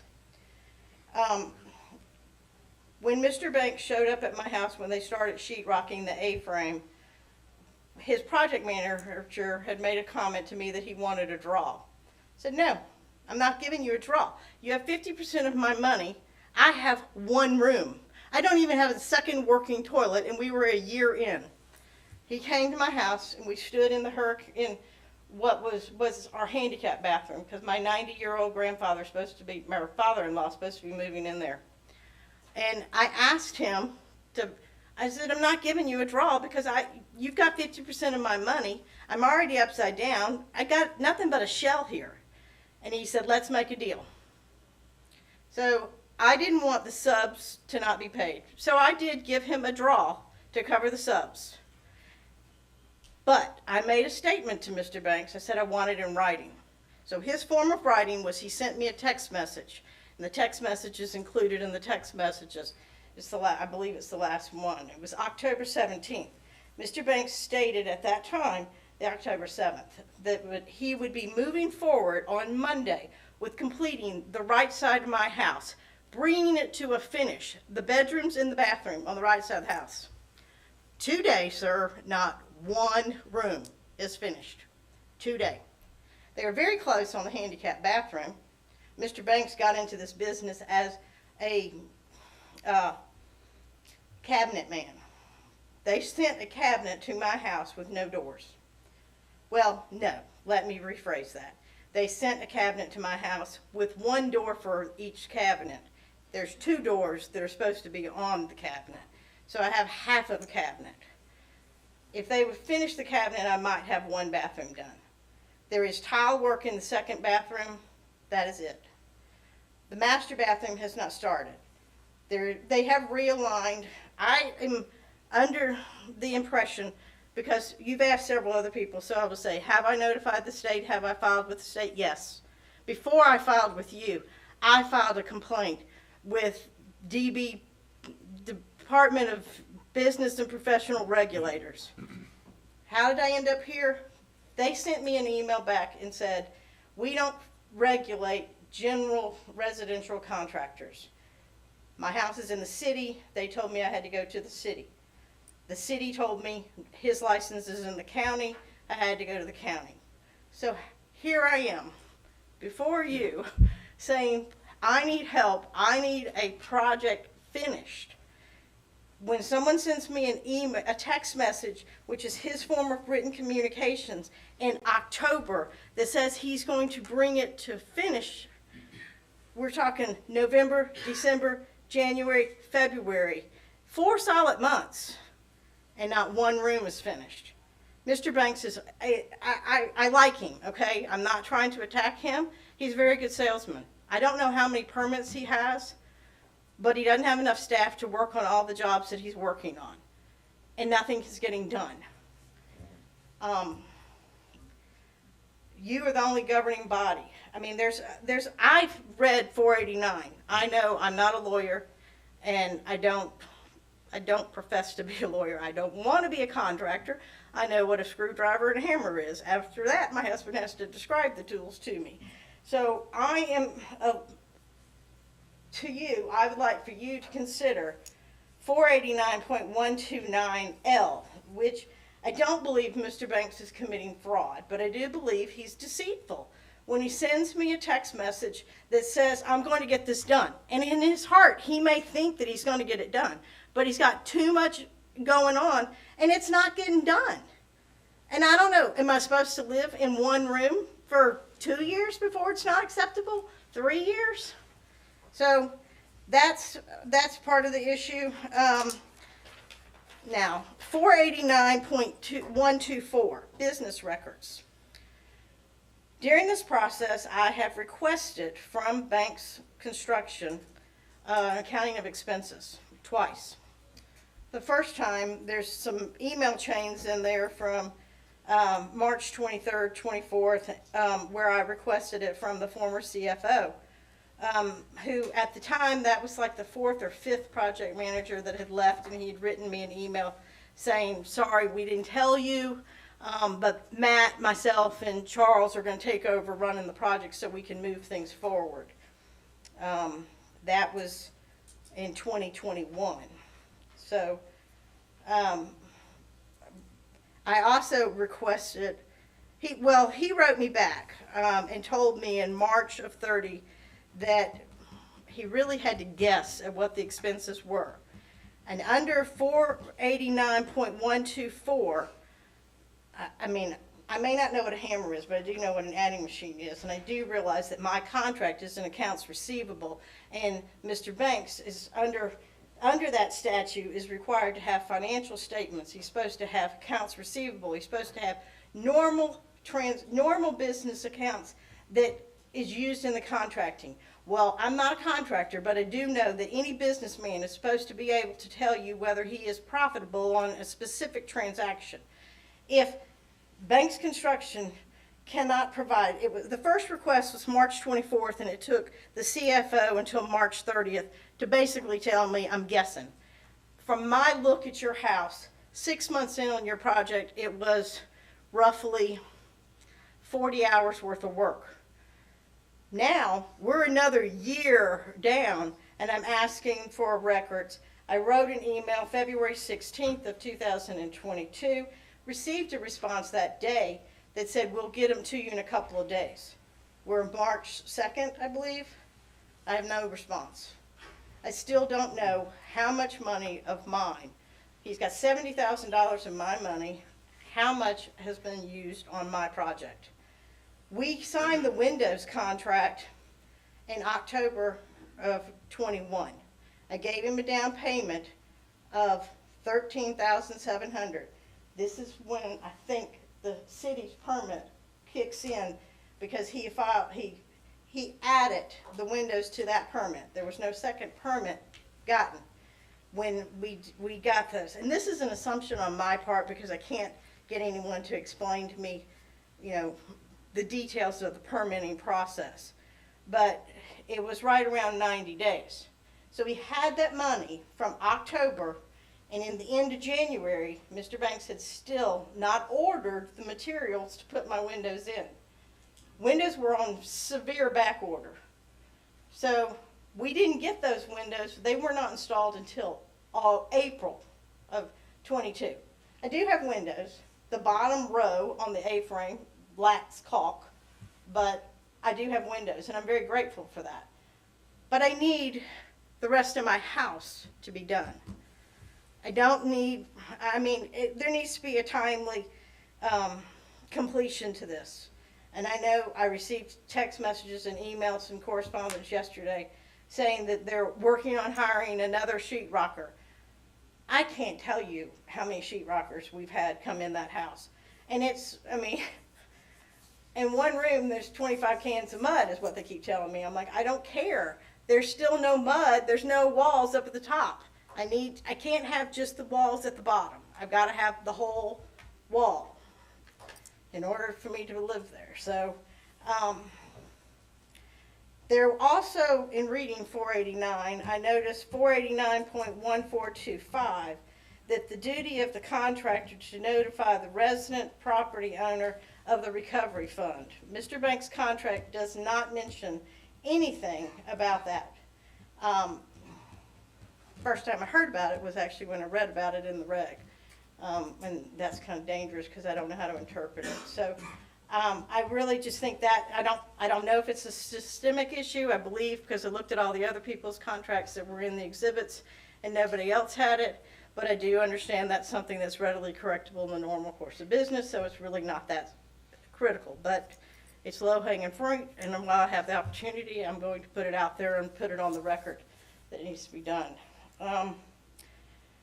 Anyway, I would like for this board to help me get resolution, get my house completed, if you can. Because I don't know. I'm so confused on the jurisdiction of all of this. But as far as one thing that I do want to be on record is damages. We put in a brand new front door. It's not part of the contract. The threshold was broke when the project manager drove a scissor lift out and smashed it when they put the windows in April. It is now flapping because they have yet to fix it. We bought a new threshold. We were told by several project managers the whole door has to come out for the threshold to be fixed. Nobody's done anything. He hit the door, put a hole in the door. My husband patched that. I didn't know it until we moved because stuff had been moved around, but he also hit the wall. So the wall was damaged. I had Apple iPods stolen one day. So that's why I have to sleep, work, and everything in one room. It's, a hotel-sized room is great for a few weeks. We're going on nearly 2 years. Ms. Stone, you had mentioned in the complaint, was parsing through those items there, that there was a veneer, like a improper sheet product that was put on a termite damaged wall that was load bearing. What did you mean veneer? That was one of the additional items that we did. They put tarbacks on it finally, and it may be a typo. There was absolutely nothing in there when they did it. When the framer framed it, he didn't put any waterproofing, and that we were told by the termite people that we could handle that wall until my husband took the sheetrock off and there were beams. And we said, nope, this is beyond our level of expertise. So we contacted Matt because we are already under contract, and he came in and their framer said, nope, don't need any beams. So eventually project manager 4 or 5, 6 or 7, 8, I don't know, I've lost track, took a picture back to the engineer because, and I know I'm not answering your question, Drew, I don't know the answer. They put tarback back behind to waterproof it because there was no waterproofing between it's an outside wall, it has the stucco, and they put tarback. Okay, whatever. I'm telling you, I'm not a contractor. I don't know what the white stuff with blue letters all over it, whatever it is. I don't know. We'll see what we can do. Okay. Any other questions? I was gonna say, if you're not 100% positive on the date of the permit, one thing you can do to verify is just public records request a copy of the sign-in sheet at the front desk. And if the gentleman wasn't even there that day, that's adequate. I don't know if you could have had a sign-in sheet during COVID, but on top of that, you can ask him. I can't really. I'm not going to get an answer out of him, but he has a checkbook that he paid for it, or it should be on an accounts receivable as a debit to my account for the charge that was done. And I had looked at the permits, but the only one that I can see is it was applied for January 13th, it was issued January 14th. I just find that hard to believe. So the city building official would like to Yeah, comment. he can verify that. Hold up, Jonathan, please. Mm-hmm. Mr. Attorney, I need to recuse myself from this one. I've known Matt Banks for many years. He accuses himself, we don't have a quorum. You still have a quorum. You still have a quorum. Due to that relationship, that conflict of interest, we would allow Mr. Downs to recuse himself from this case and the subsequent cases as well involving Matt Banks. Thank you. You're excused. Recused. Just wanted to make a couple of points of clarification. I went back and looked at the application date. That was January 11th of 2021 when that was submitted by Matthew Banks Construction. 2 days later, it was reviewed by our permit technician on January 13th, 2021, and the permit was issued January 14th of 2021. If Mr. Banks' company did any work prior to that, we have no record. We did not catch them or see them working without permits. That would be a total different matter, which would have been resolved by the permits being issued. That's how we resolved those cases. But that did not occur in this instance.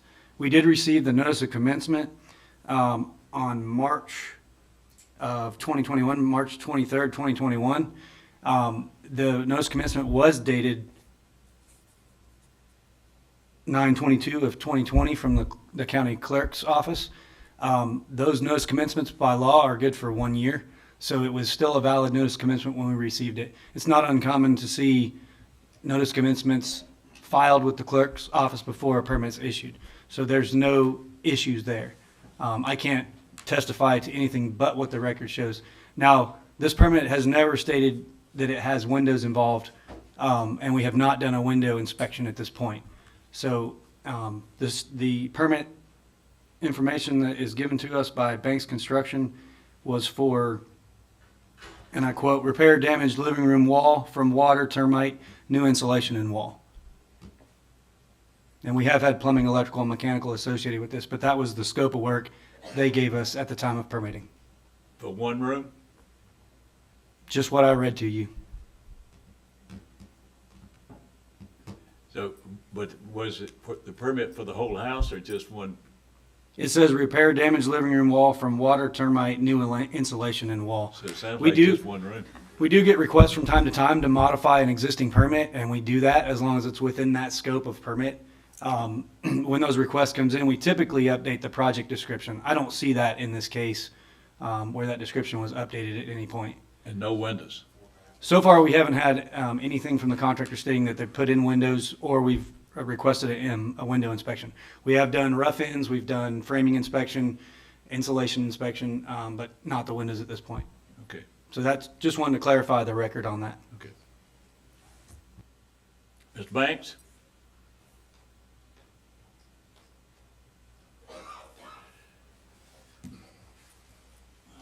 Your name and address, please. Matthew Banks, 418 Waterbury Court, operating out of 10370 Pensacola Boulevard. In reference to Ms. Jean Stone, great client, great lady. I'm not sure how many issues I want to touch on, but in reference to the permit, Mr. Bilby stated, I'll need to check on the window permit because when we were fixing the framing on the A-frame where the windows are present, the inspector was there fixing that framing for the new window. So as far as the windows not being on the permit, I will need to verify that. As far as for applying for the permit, I'll have to do some research on when the city was closed during the hurricane process, because there was a window where you couldn't go, you couldn't submit on the portal until they were getting the portal repaired. So I'll need to figure out that as far as why we didn't get the permit submitted in a lot of days. As far as the timeline, she's absolutely correct. We are behind with manpower and labor, specialized people as far as sheetrock guys and tile. That's one of our downfalls, but I will say that we have been working to get it done. I've made many attempts to continue to move forward. She has stated about the project managers. I've had a high turnover of project managers, laborers, etc. I operate with about 26 in-house employees. I don't normally use a lot of subs, but the past 2 years I've had to. So whenever we get one on site, sheetrockers, we agree to a project, agree to a bid, agree to a price. We put them on schedule. If they don't show, I got to reevaluate. and that's what we do. As far as the project itself, I am aware that the bathroom is missing a couple doors, and being a cabinet guy for almost 20-something years, that is very embarrassing that we're missing doors on a vanity. I believe that's what it is, so I'll need to check out why we don't have vanity doors. The other master bathroom she stated, I do know we have rough-in plumbing, I believe a knee wall and electrical done in that bathroom, ready to put back. I could be misspeaking, but the last time I was there, I did notice that in the master area. Outside of the cabinet doors missing, what about her looking at the troughs of dirt for a year? I mean, that's some of the duties of care there Agreed. with her living in there.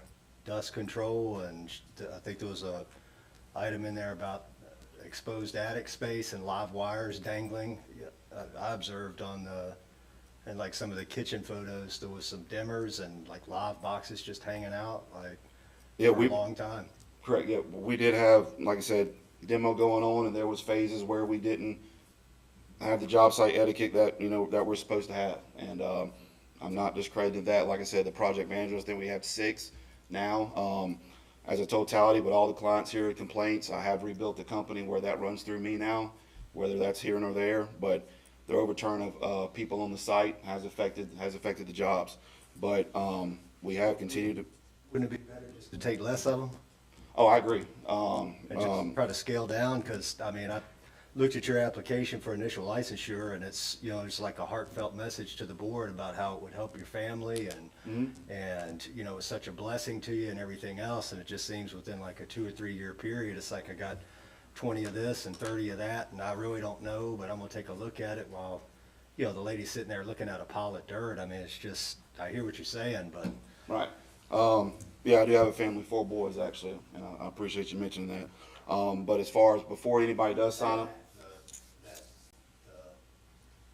The tone of it seems to change like real quick, you know, like in your response to the letters, which the homeowner received, just like I read it, it's like basically I'm not obligated to a timeline, so I'm within the permits and the contract, so what's your complaint, what's your point? You don't have anything on me. I'm just saying that's starkly different than what was on your application as far as your message to what you're representing to those owners that are sitting out there. That's all I'm saying.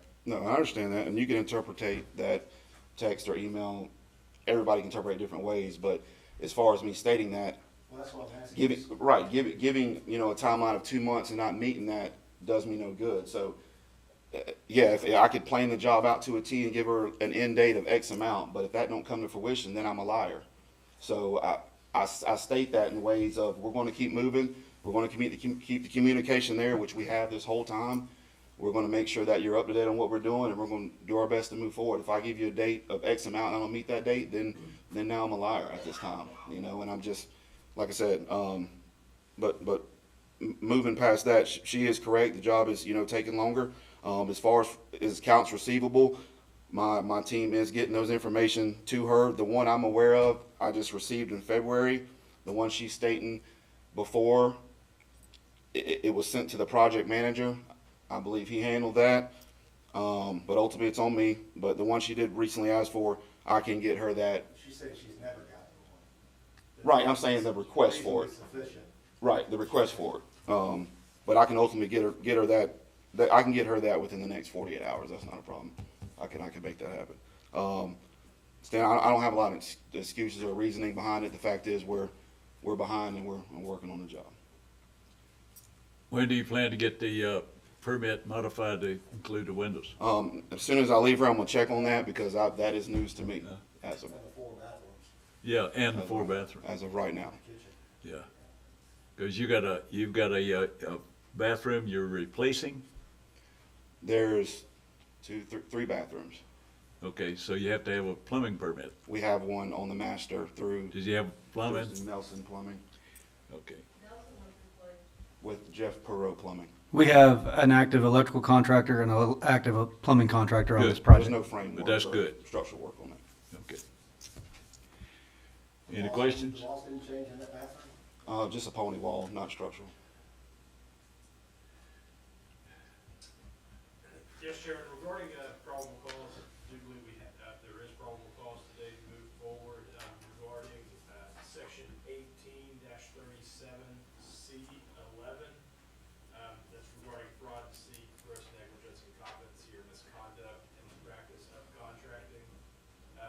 also section 18-37D15, proceeding on any job while obtaining the applicable local building department permits and/or inspection. Your microphone. Got it. Need to resay all that? You might. What's that? May I say something to that? And Your Honor, Ms. Reber did bring up also regarding permitting and the payment of money. I believe there would also be probable cause regarding Florida statute 489.126, the 2A1, not applying for the permit within 30 days after the payment is made. Okay. Then also the complainant had brought up the mandatory provisions on the contract, and the contract was associated with the posted agenda items, and that and referenced in the bank's response, and I don't see that disclaimer on that contract that was submitted. So that's in terms of With those three that you came up with, it would be enough to go to disciplinary hearing. Yes, Chairman. Okay. Entertain a motion? I'll make that a motion. Do I have a second? Got a second? Motion and a second to take this to disciplinary hearing in response to the three items identified by the attorney. Into discussion. Being none, all those in favor say aye.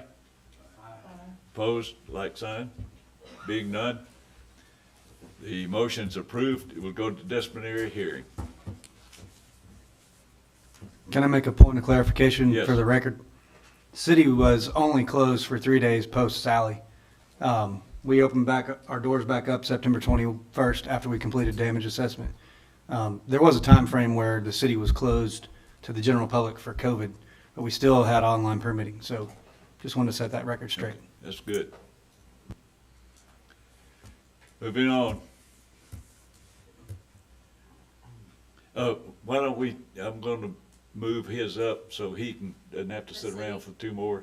Move up the banks and the mayor, the bottom one. Yes, sir, Item Mr. number Chairman. 8.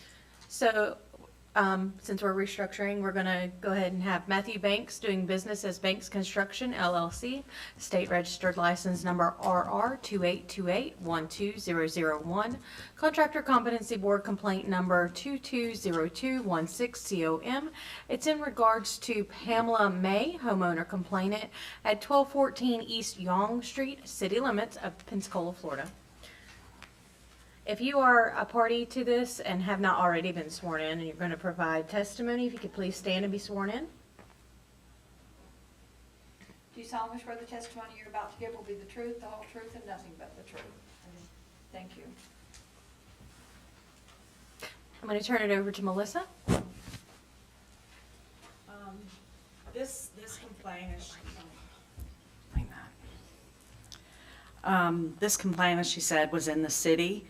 The primary allegations are committing incompetency or misconduct in the practice of contracting, failure to perform work for 90 days after receiving initial payment, failure to obtain required inspections, and failure to notify residential property owner of Florida Homeowners Construction Recovery Fund.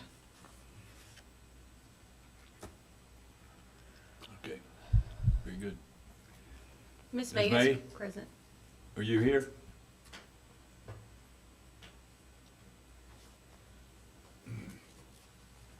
Good afternoon. Basically, she kind of Speak into the mic, please. She basically clarified a lot of the information that I have. I have my notice of commencement, July 16th, 2021. He applied for his permit June 4th. The permit was approved July 15th. I signed the contract with him July 20th, 2020. I gave him 50% of the money.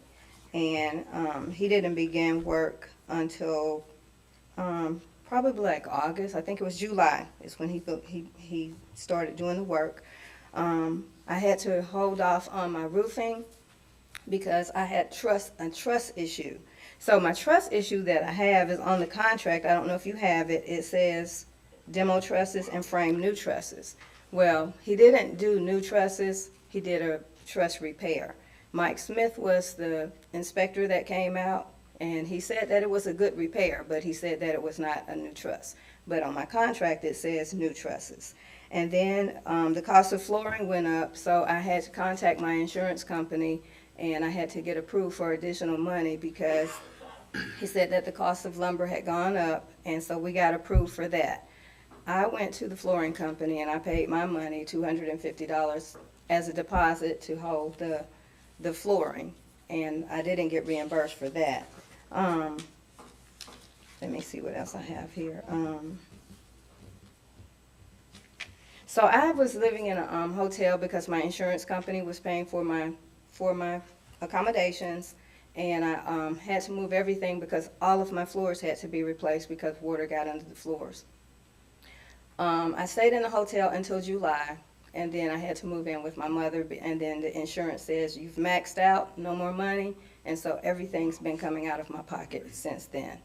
And so one of the things that he did was he sent me a text message because when I got a payment, I got a draw from the insurance company. It was payable to me and to SunTrust Mortgage. And they put a hold on it so that they could get the money to process through. Mr. Banks sent me an email, and he asked me if I could give him a post-dated check. And I told him, I don't do post-dated check. I do everything electronically, so no, I can't do that. But I know that he's not supposed to do that. He's not supposed to ask for a post-dated check. So I think that, and just like the other lady said, Mr. Banks is nice, very mannerable, but he's out of order with how he's doing his business. And so I want him to reimburse me for my storage that I paid every month and my accommodations that I have to pay to my mother. And so what I did was he made an appointment to talk to Investigator Scott Bickle with Department of Business and Professional Regulations. He talked to Mr. Bickle and he said, yes, I will come. He didn't have enough respect to come and represent his own business. He sent the foreman, Scott lacoste. Scott lacoste left in October, and then I got a new foreman who was the flooring guy. And so I still have some things that are not complete. Overall, most of the work is done, but I still have some small things that he needs to do. I have some blinds that need to be replaced. He's got to reorder some blinds for me, and we're waiting on that. My door, I'm still not, he came back February 22nd. He came back to repair the door, but I'm still not satisfied with the door. But I just want to make sure that he's not going to put a lien on my house, because when I sent him, he sent me the final invoice, and I deducted, because he told Scott Bickle, who is the investigator for the Department of Business and Professional Regulation, that he would pay for my accommodations and he would pay for my storage. So when I sent his final payment, I deducted that from his final payment, but I still have not been reimbursed for the $250 for the payment for the flooring. And then when they did the flooring, they sent me to Lowe's to buy a T-molding. So I had to go and buy the T-molding. So I sent a letter to him, certified mail. I have a copy if you need it. Sent a letter to him, certified mail, and I wrote down what my accommodations were, all of my deductions that I was going to take. So I'm satisfied with the work that's been done other than the door, and I appreciate him being mannerable, but I don't appreciate that I signed a contract December 20th, and here it is. I just got back into my house February of this year, and everything's still, all the little fine details are still not completed. That's my story. Mr. Banks? Again? State my name again, or I'm good? State my name again, or? No, you don't have to. In reference to Ms. Black, I'll touch on the last statement as far as final payment. She stated we received final payment. I have not received final payment. Don't know where she sent it. We have an open invoice of about $4,700. So that's what is left on the contract with removing her facial repair that the roofing company actually did. We took that off invoice that was sent to her. So yeah, we're still owed about $4,700 on that. So I have no issues with reimbursing her what she's paid or anything like that. No problem with that at all. As far as the reference to the items still being finished, as far as my recollection up to yesterday, we're waiting on 2 blinds that we're trying to locate. We've reached out to the blind guy, other blind locations, Home Depot, Lowe's, Builder's First Source. I cannot find these blinds. So if somebody can tell me where to get the blinds, I'll pay for the blinds. I can handle that. As far as the truss repair on my initial estimate or invoice to obtain the project, I did say truss repair. When Mike Smith came out or we reevaluated with the engineer, it just needed, new trusses, it just needed to be repaired. Mike Smith stated us on what to do. We did that. We took care of it. As far as the length out of the home, same thing. Just working the project, but from my understanding, the project is done. I'm missing 2 blinds. If there's some punch work that needs to be done, we can get it punched out, and that's not an issue. Was the variance on the truss discrepancy, was that the valuation of getting a new truss or trusses versus just doing a gusset repair with plywood, and that there's a difference there that she should be credited? I'm not sure what the... As far as the initial estimate and then what actual work was done? Well, no, just your explanation on the relevancy of it, I guess. But she said it's a trust issue, but was it a discrepancy over cost? No, I think she's saying a trust issue. Okay. Like trust versus... So, but you charged her the same for a new truss versus a gusset repair? Right, I haven't updated that yet. All right. Ms. Black, you have a, where did you send the check or the payment? I mailed the payment to to the address for the company, not the one on Highway 29. I sent it by certified mail. I have my green receipt. I have my postal stating that it was delivered. And you hadn't gotten it? And what I sent to him was a check for $210, and then I have the... Well, he said he had no problem with that, so Okay. I'm concerned about where your check went to, Oh, it went to... his final payment. It went to the Highway Well, 29. my point is, you've got the receipt. I have the receipt. You need to go to the post office and find out where it is. But I also have this saying that it was delivered. You know how you can go on USPS tracking? And I went on USPS tracking. You and might I need to used check that. I used the receipt here. And so now when he said that he has an open amount for, how much? $4,700. I paid him $210. They sent me they sent me my final invoice because it was $54.50. I think it was $54.50. One moment. It was $5,450, and then I got $650 credit for the fascia and the soffits, which made my balance $4,800. Yeah. And That's so- what you sent him? That's No, what I you... did not send him that. What I did was, I backed out the cost for my accommodation and for my storage, and then, I gave him the difference, which was $210. So that's what I sent, certified mail, with a copy of the letter explaining what I took out. Because he told the investigator with Department of Business and Professional Regulations that he was gonna reimburse me for that. Yeah, okay. So I did that based on what the investigator said. Well, he said he's gonna do it, so go ahead and back it out, and then we'll address it when we get to this hearing. If I need to pay him and then he needs to reimburse me, I can do that, but that's why I sent the amount that I did. Well, you do have to resolve that. Oh, yeah, I haven't received it. You two have to resolve that. That's not for the board to resolve. Okay, so I just need to clarify, do I need to give him the balance of his money? Yes. Is that what you're saying? Well, you need to make sure he understands what you're doing against what you owe him. Oh, okay, And get him to agree, okay, because he said he would, okay. So can I just show him this now and? whatever, but you don't have to do it right here in front of us. That's Okay. something you Oh, can well, resolve that's what I was on just your own. verifying, whether I needed to do it But right you're satisfied with your house with the exceptions of the blinds, which he's working on, now. And my back door, and your back door. my back door. You're in agreement with that? I can handle that. Okay, good.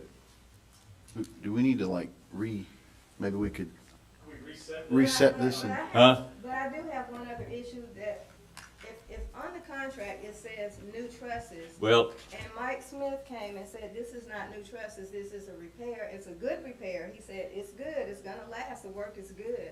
But on the contract, it the said- inspector said it was good. He said that. the That's all you repair gotta was do? good. But if he charged me for a new truss, that's my issue. Is there a difference between purchasing a new truss versus repairing a truss? That's my question. Could be more, Re- Okay. so I just. You said a repair could be more?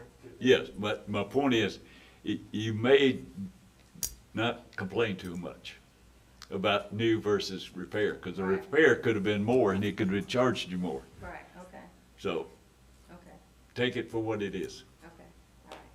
Thank you for hearing me. Just a quick comment. There is an expired permit here at this address. It expired January 30th, What is it? 2022. It's this permit Okay. that's in question. There was never a building final inspection scheduled, and due to inactivity of over 180 days, it expired. A notification does go out to the contractor 2 weeks before expiration, system generated. And so they did not request an extension, so it's expired. It would have to be renewed now. And a You got that? final inspection conducted. Okay.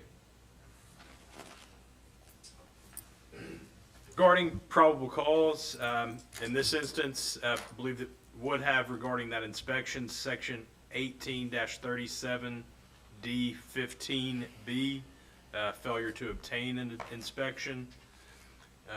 And also, I believe based on the information that we heard here today, that money was received and the work wasn't started till almost a year later. So there would be probable cause as well, Florida statute 489.126, that violating the 2A, 1 and 2. I'd like to make that a motion To to what the. take it to disciplinary hearing Disciplinary. in response to those charges. You got those? Is there a second? Motion made and seconded. Any discussion? Being none, all those in favor say aye. Opposed, like sign. Being none, the motion to take this complaint to disciplinary hearing is approved.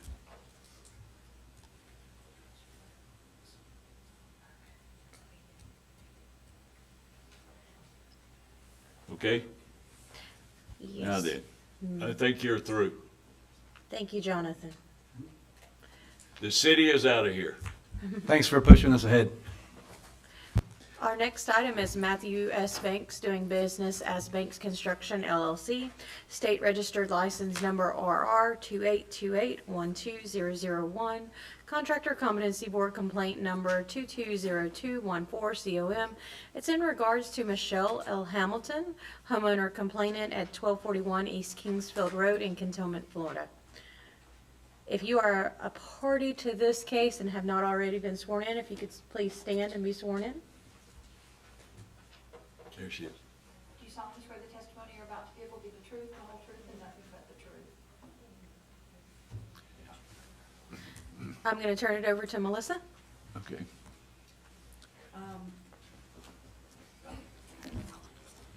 This complaint is based on pretty much the same situation, signing a contract, giving a deposit, and work not commencing for many months down the road. In this situation, Ms. Hamilton did terminate Mr. Banks and have his permit voided.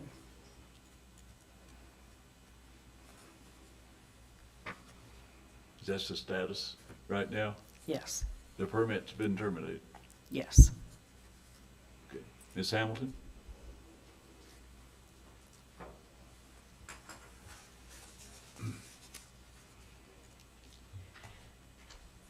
My name is Michelle Hamilton, 1241. Go ahead and speak up. Michelle Hamilton, 1241 East Kingsfield Road, Cantonment, Florida. Okay. Basically, it's same as the other individuals here. I signed a contract in February of 2021 and gave Matt Banks $24,125, which was 50% of the deposit for a garage enclosure for 2 bedrooms and a bathroom. On the estimate, the start date was June 21st. And they did initially come out in June and come to the house. But I was told all through July that the permit was in the review process at the county. I was told that repeatedly, even if I didn't ask about the permit, they would just reach out and say, the permit's in the review process, we're checking with the county every day. And then so finally on August the 5th, I called the county to see if there was this real big backlog, and that was not the case. And I reached out to Matt, and he did the next day get the permit. But still, it's the same situation. It's all delay after delay. So on August the 13th, asked him to, before anything started, just to cancel the contract, and pay for the permit and the plans that they had made. And their response was that it's a cancellation of convenience, and that they're required to keep, it was almost $15,000, and they would give us about $9,000 back. And just like him, I have 6 kids, and that's a lot of money for us. Yeah. And the $24,000 that we've now lost is a lot of money for us. So on September 22nd, he came, and my husband and I agreed to just, move forward, because we're not in a position to lose that money. But eventually it was the same. Okay. It was the same thing. So we just ended it. Question. Is there any such, if they're required to keep money? I believe that's what he referenced was it's in his contract, written in his contract. Let me see. While she's looking for that, I just want to give you an update. Mr. Banks did a walk-in application on August 6, 2021, and it was issued same day. There was nothing in plans review.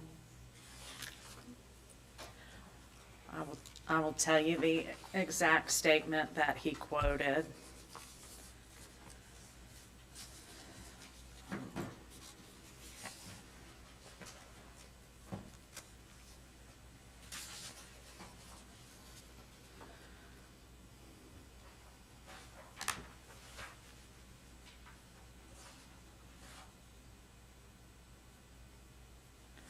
Okay, on 8/18/21, and if I'm not mistaken, Banks may have a portal as well, how he and his clients communicate. When she asked about, getting a refund, at that point, she had told him she would meet halfway, I believe, on that. That was another time, okay. Banks advised that her request has been considered, however, he would be required to hold $14,475 from the initial deposit, citing Section 2, subsection 2.2 of his contract that states at the time of signing, buyer will deliver $24,125 as a non-refundable earnest money deposit. He continues to say the remaining $9,650 will be refunded within 45 days. You signed that. So the contract, yes, I did. And When did you pay that? it was February 2021. February. So- And when did he get to request a permit? He applied for the permit August 6, 2021. Is that within the time? No, sir. Several months later. Okay. Okay, thank you. Mr. Banks?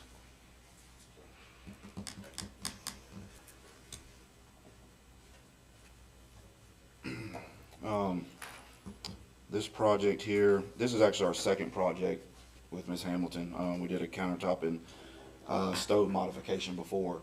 The first thing, reference to the permit and the email she was sent,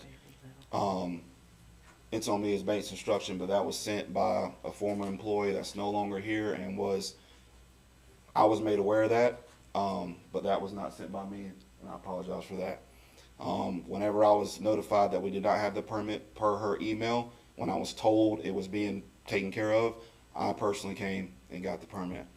As far as the work on the job, we got the plumbing roughed in, passed that inspection.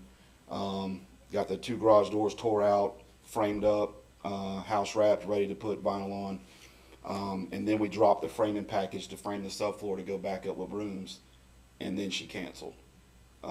At the time she canceled, the employee that's no longer here sent her that clause that is in the contract that she signed, and that's where we were from there. And that's what I know about the project, is the fact of now it's a negotiation of funds, which I'm open to do whatever we need to do to make her happy on that end. So that's where I am on that.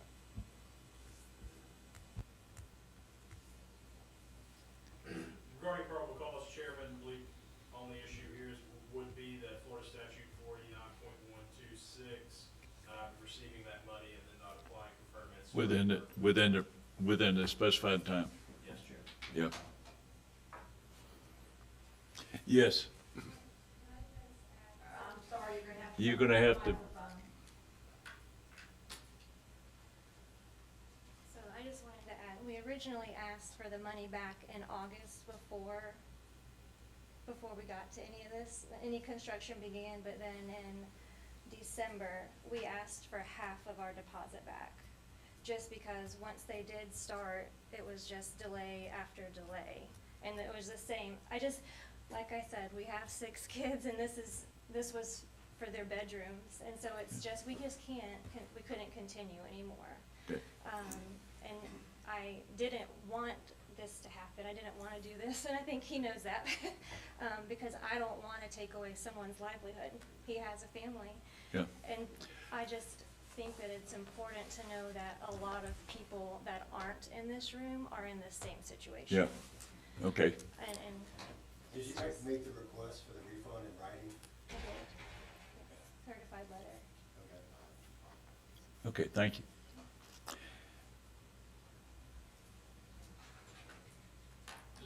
You have something else? That letter request was sent over to my attorney, so I can get with him on that. Okay.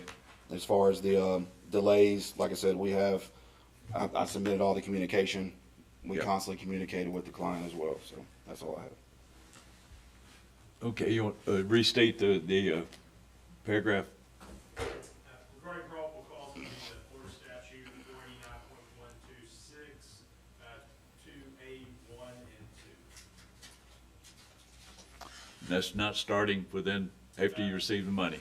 Yes, that's after receiving initial payment totaling more than 10% of the contract price for repair, restoration, improvement, or construction to residential real property. You must apply for permits necessary to do the work within 30 days after the date payment is made, except where the work doesn't require a permit, and start that work within 90 days after the date all necessary permits for work, if any, are issued.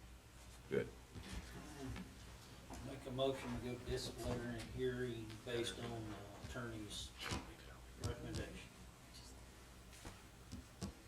Yeah, the code Code. ordinance. Code. Code. Got a motion, do I have a second? Got a motion and a second. Any discussion? Being none, all those in favor say aye. Aye. Opposed, like sign. Being none, the motion's approved, take the disciplinary hearing. All right, and our last probable cause hearing for today's agenda is Matthew Banks doing business as Banks Construction LLC, state registered license number RR 2828-12001, Contractor Competency Board complaint number 220215 COM. It's in regards to Michael Couture. homeowner complainant at 9951 Lindell Drive, Pensacola, Florida. If you have not already been sworn in and wish to provide testimony on this case, if you could please stand and be sworn in. Do you solemnly swear the testimony you're about to give will be the truth, the whole truth, and nothing but the truth? No, that's me, I'm sorry. At this time, I'm going to turn it over to Melissa.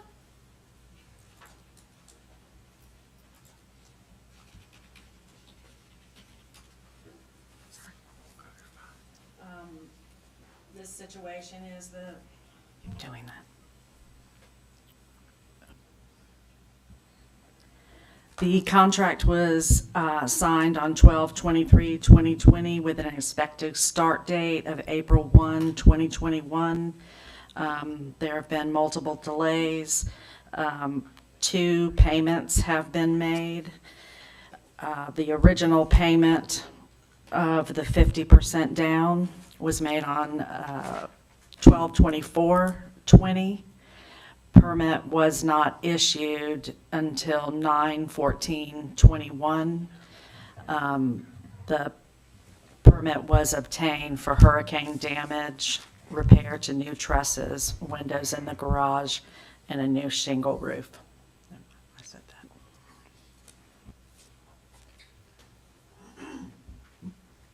that. You want to make a statement?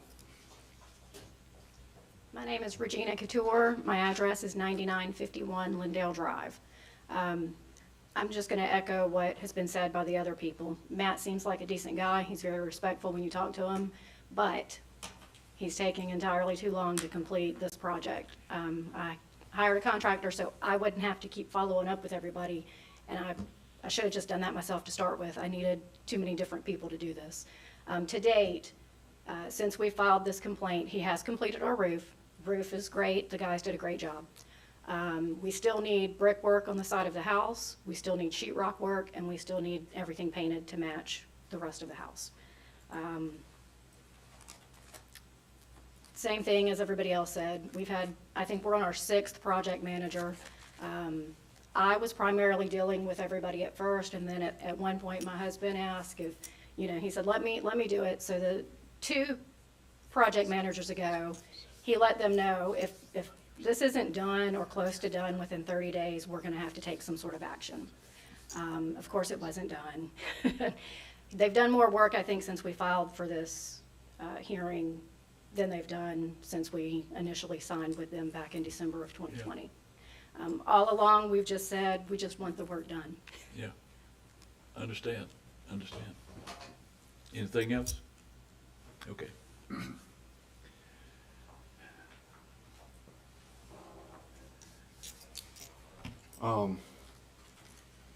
This project is, at this time, I'm thinking, well, I know we have, like they stated, we have, to do brick on the side and the front, hang drywall and paint. So there's roughly, I think, $7,500 left on the project. I'm not sure.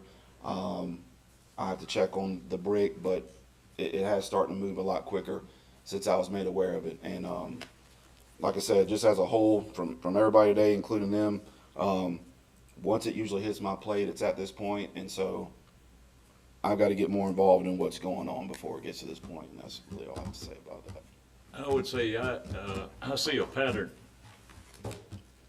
As far as you receive money, you don't get a permit for quite some time, and that's violation. No, I understand that. Once it's received, it's sent to the proper people within the company to do their job. If that doesn't happen, I'm staying in front of you, and I accept that. Chair, she mentioned that the roof is completed. However, we do not have a roof permit on file.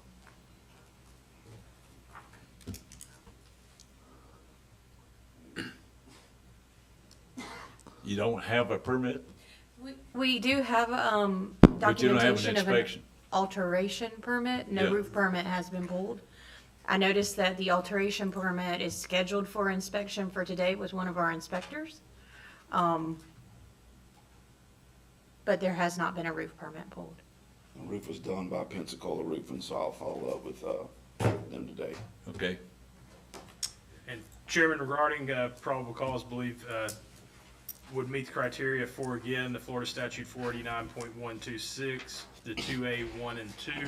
That's, again, receiving the payment and not obtaining a permit and starting work within that time frame. And also the Section 18-37, D15, since there has been the indication here today that a roof has been completed, but there was no permit. Okay. Entertain a motion. Entertain a motion to go to discipline hearing based on the codes the attorney has recommended. Code violation. Second. Second. Motion made and second. Any discussion? Being none, all those in favor say aye. Aye. Opposed, like sign. Motion to take to disciplinary hearing. Item number 7. Chair, I just want to bring something to your attention. Matt Banks doesn't have the roofing license. He mentioned that he subbed that out to a roofing contractor, Pensacola Roofing. So, in essence, we can't hold him accountable for something he doesn't have the license to do and subbed out to another party. We would have to bring, and it's at the board's discretion if they would like to, for us to bring Pensacola Roofing in here on that account. Let's bring them in on that. Because you don't have an inspect, you don't have a permit. Yeah, no permit was pulled for the actual Okay, roof. we will bring them in. Melissa will get Bring that. them in. Okay, thank you. Did you get the motions approved? Okay. Okay. We'll move now to the disciplinary hearing. Oh, goodness. Yes, sir, Mr. Chairman. Timothy R. Sanders, doing business as Timothy R. Sanders, state registered license number RC 0067144, CCB complaint number 211183COM. It's in regards to Loretta Harrison, homeowner complainant at 6924 Corriedale Drive, Pensacola, Florida. I don't believe either parties are present. I think our room's pretty much cleared out at this time. I will go ahead and read the administrative complaint. Shouldn't be that long. The Escambia County Contractor Competency Board files this administrative complaint against Timothy R. Sanders, doing business as Timothy R. Sanders, state registered license number RC 0067144, and alleges that the petitioner is the Escambia County Contractor Competency Board, authorized by the Escambia County Code of Ordinances to enforce the Florida Building Code, to regulate construction contractors, and to ensure compliance with the code and the construction contractor certification requirements. Respondent is a state registered roofing contractor, having been issued license number RC 0067144, reciprocated and licensed in Escambia County, Florida. Respondent's address of record is 9113 West Highway 98, Pensacola, Florida 32506. Respondent is subject to regulation by the board.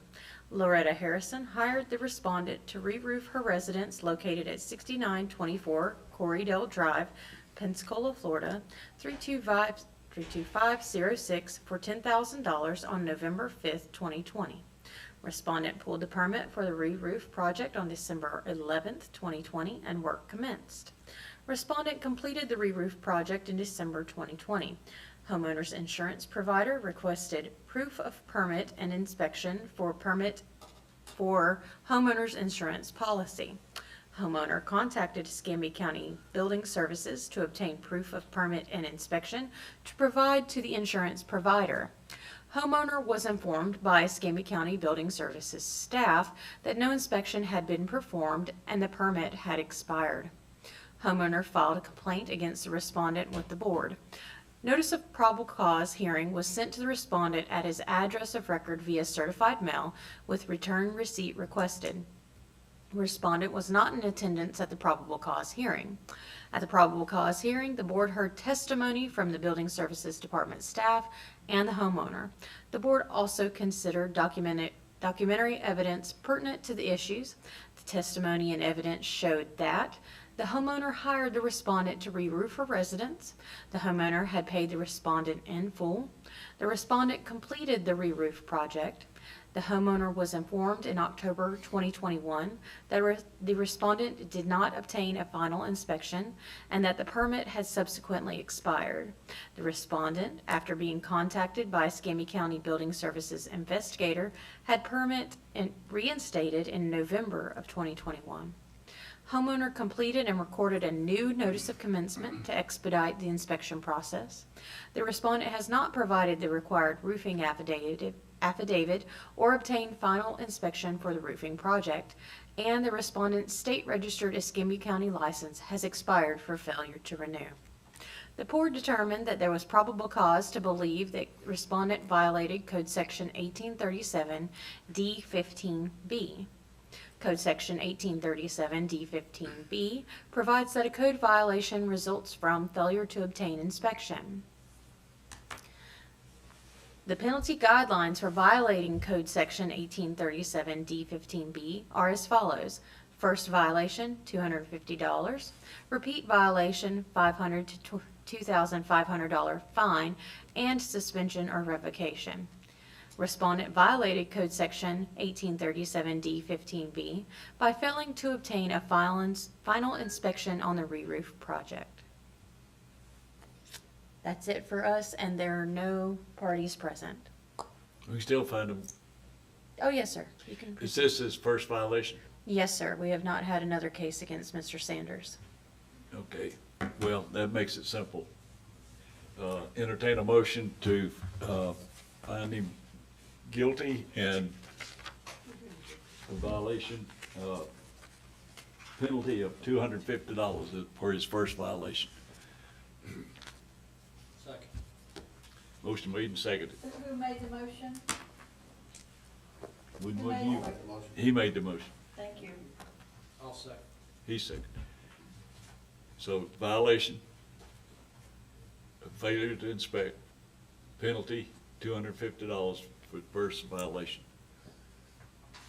All those in favor say aye. Aye. Opposed?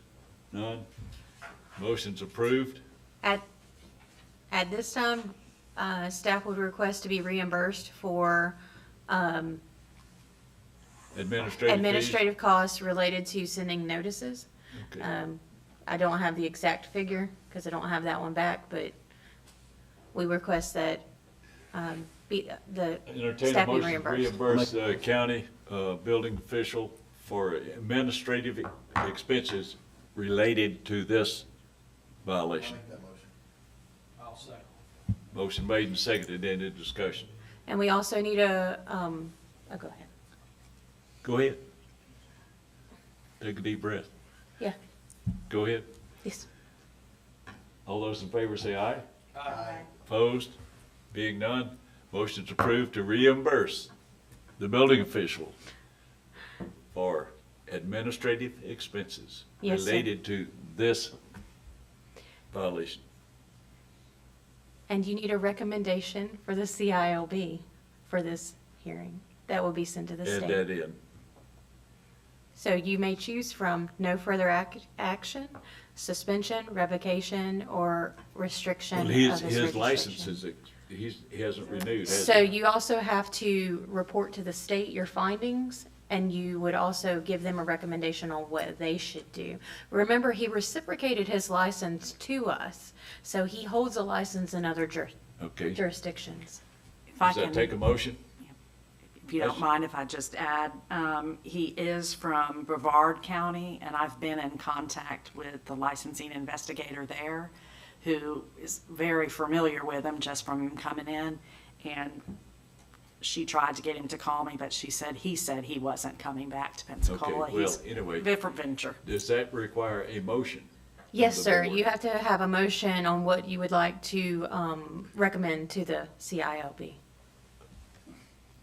Your options are up on the screen. Where? Oh, yeah, right. Yes. The CILB. Yeah, Entertain a motion to recommend a suspension of his license. And that goes to the CILB.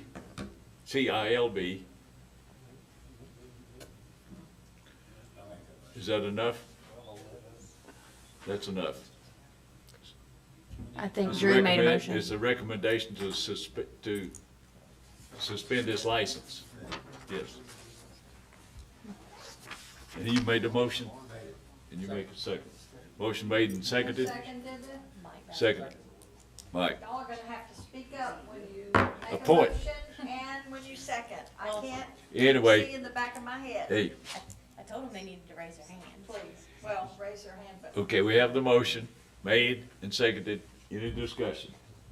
Being none, all those in favor say aye. Aye. Opposed, like sign. Being none, the motion to recommend to the CILB suspension of license regarding Mr.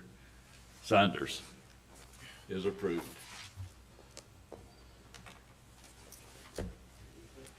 Adjourned. Man, my bridges are stuck. Ever. We've never. Just sit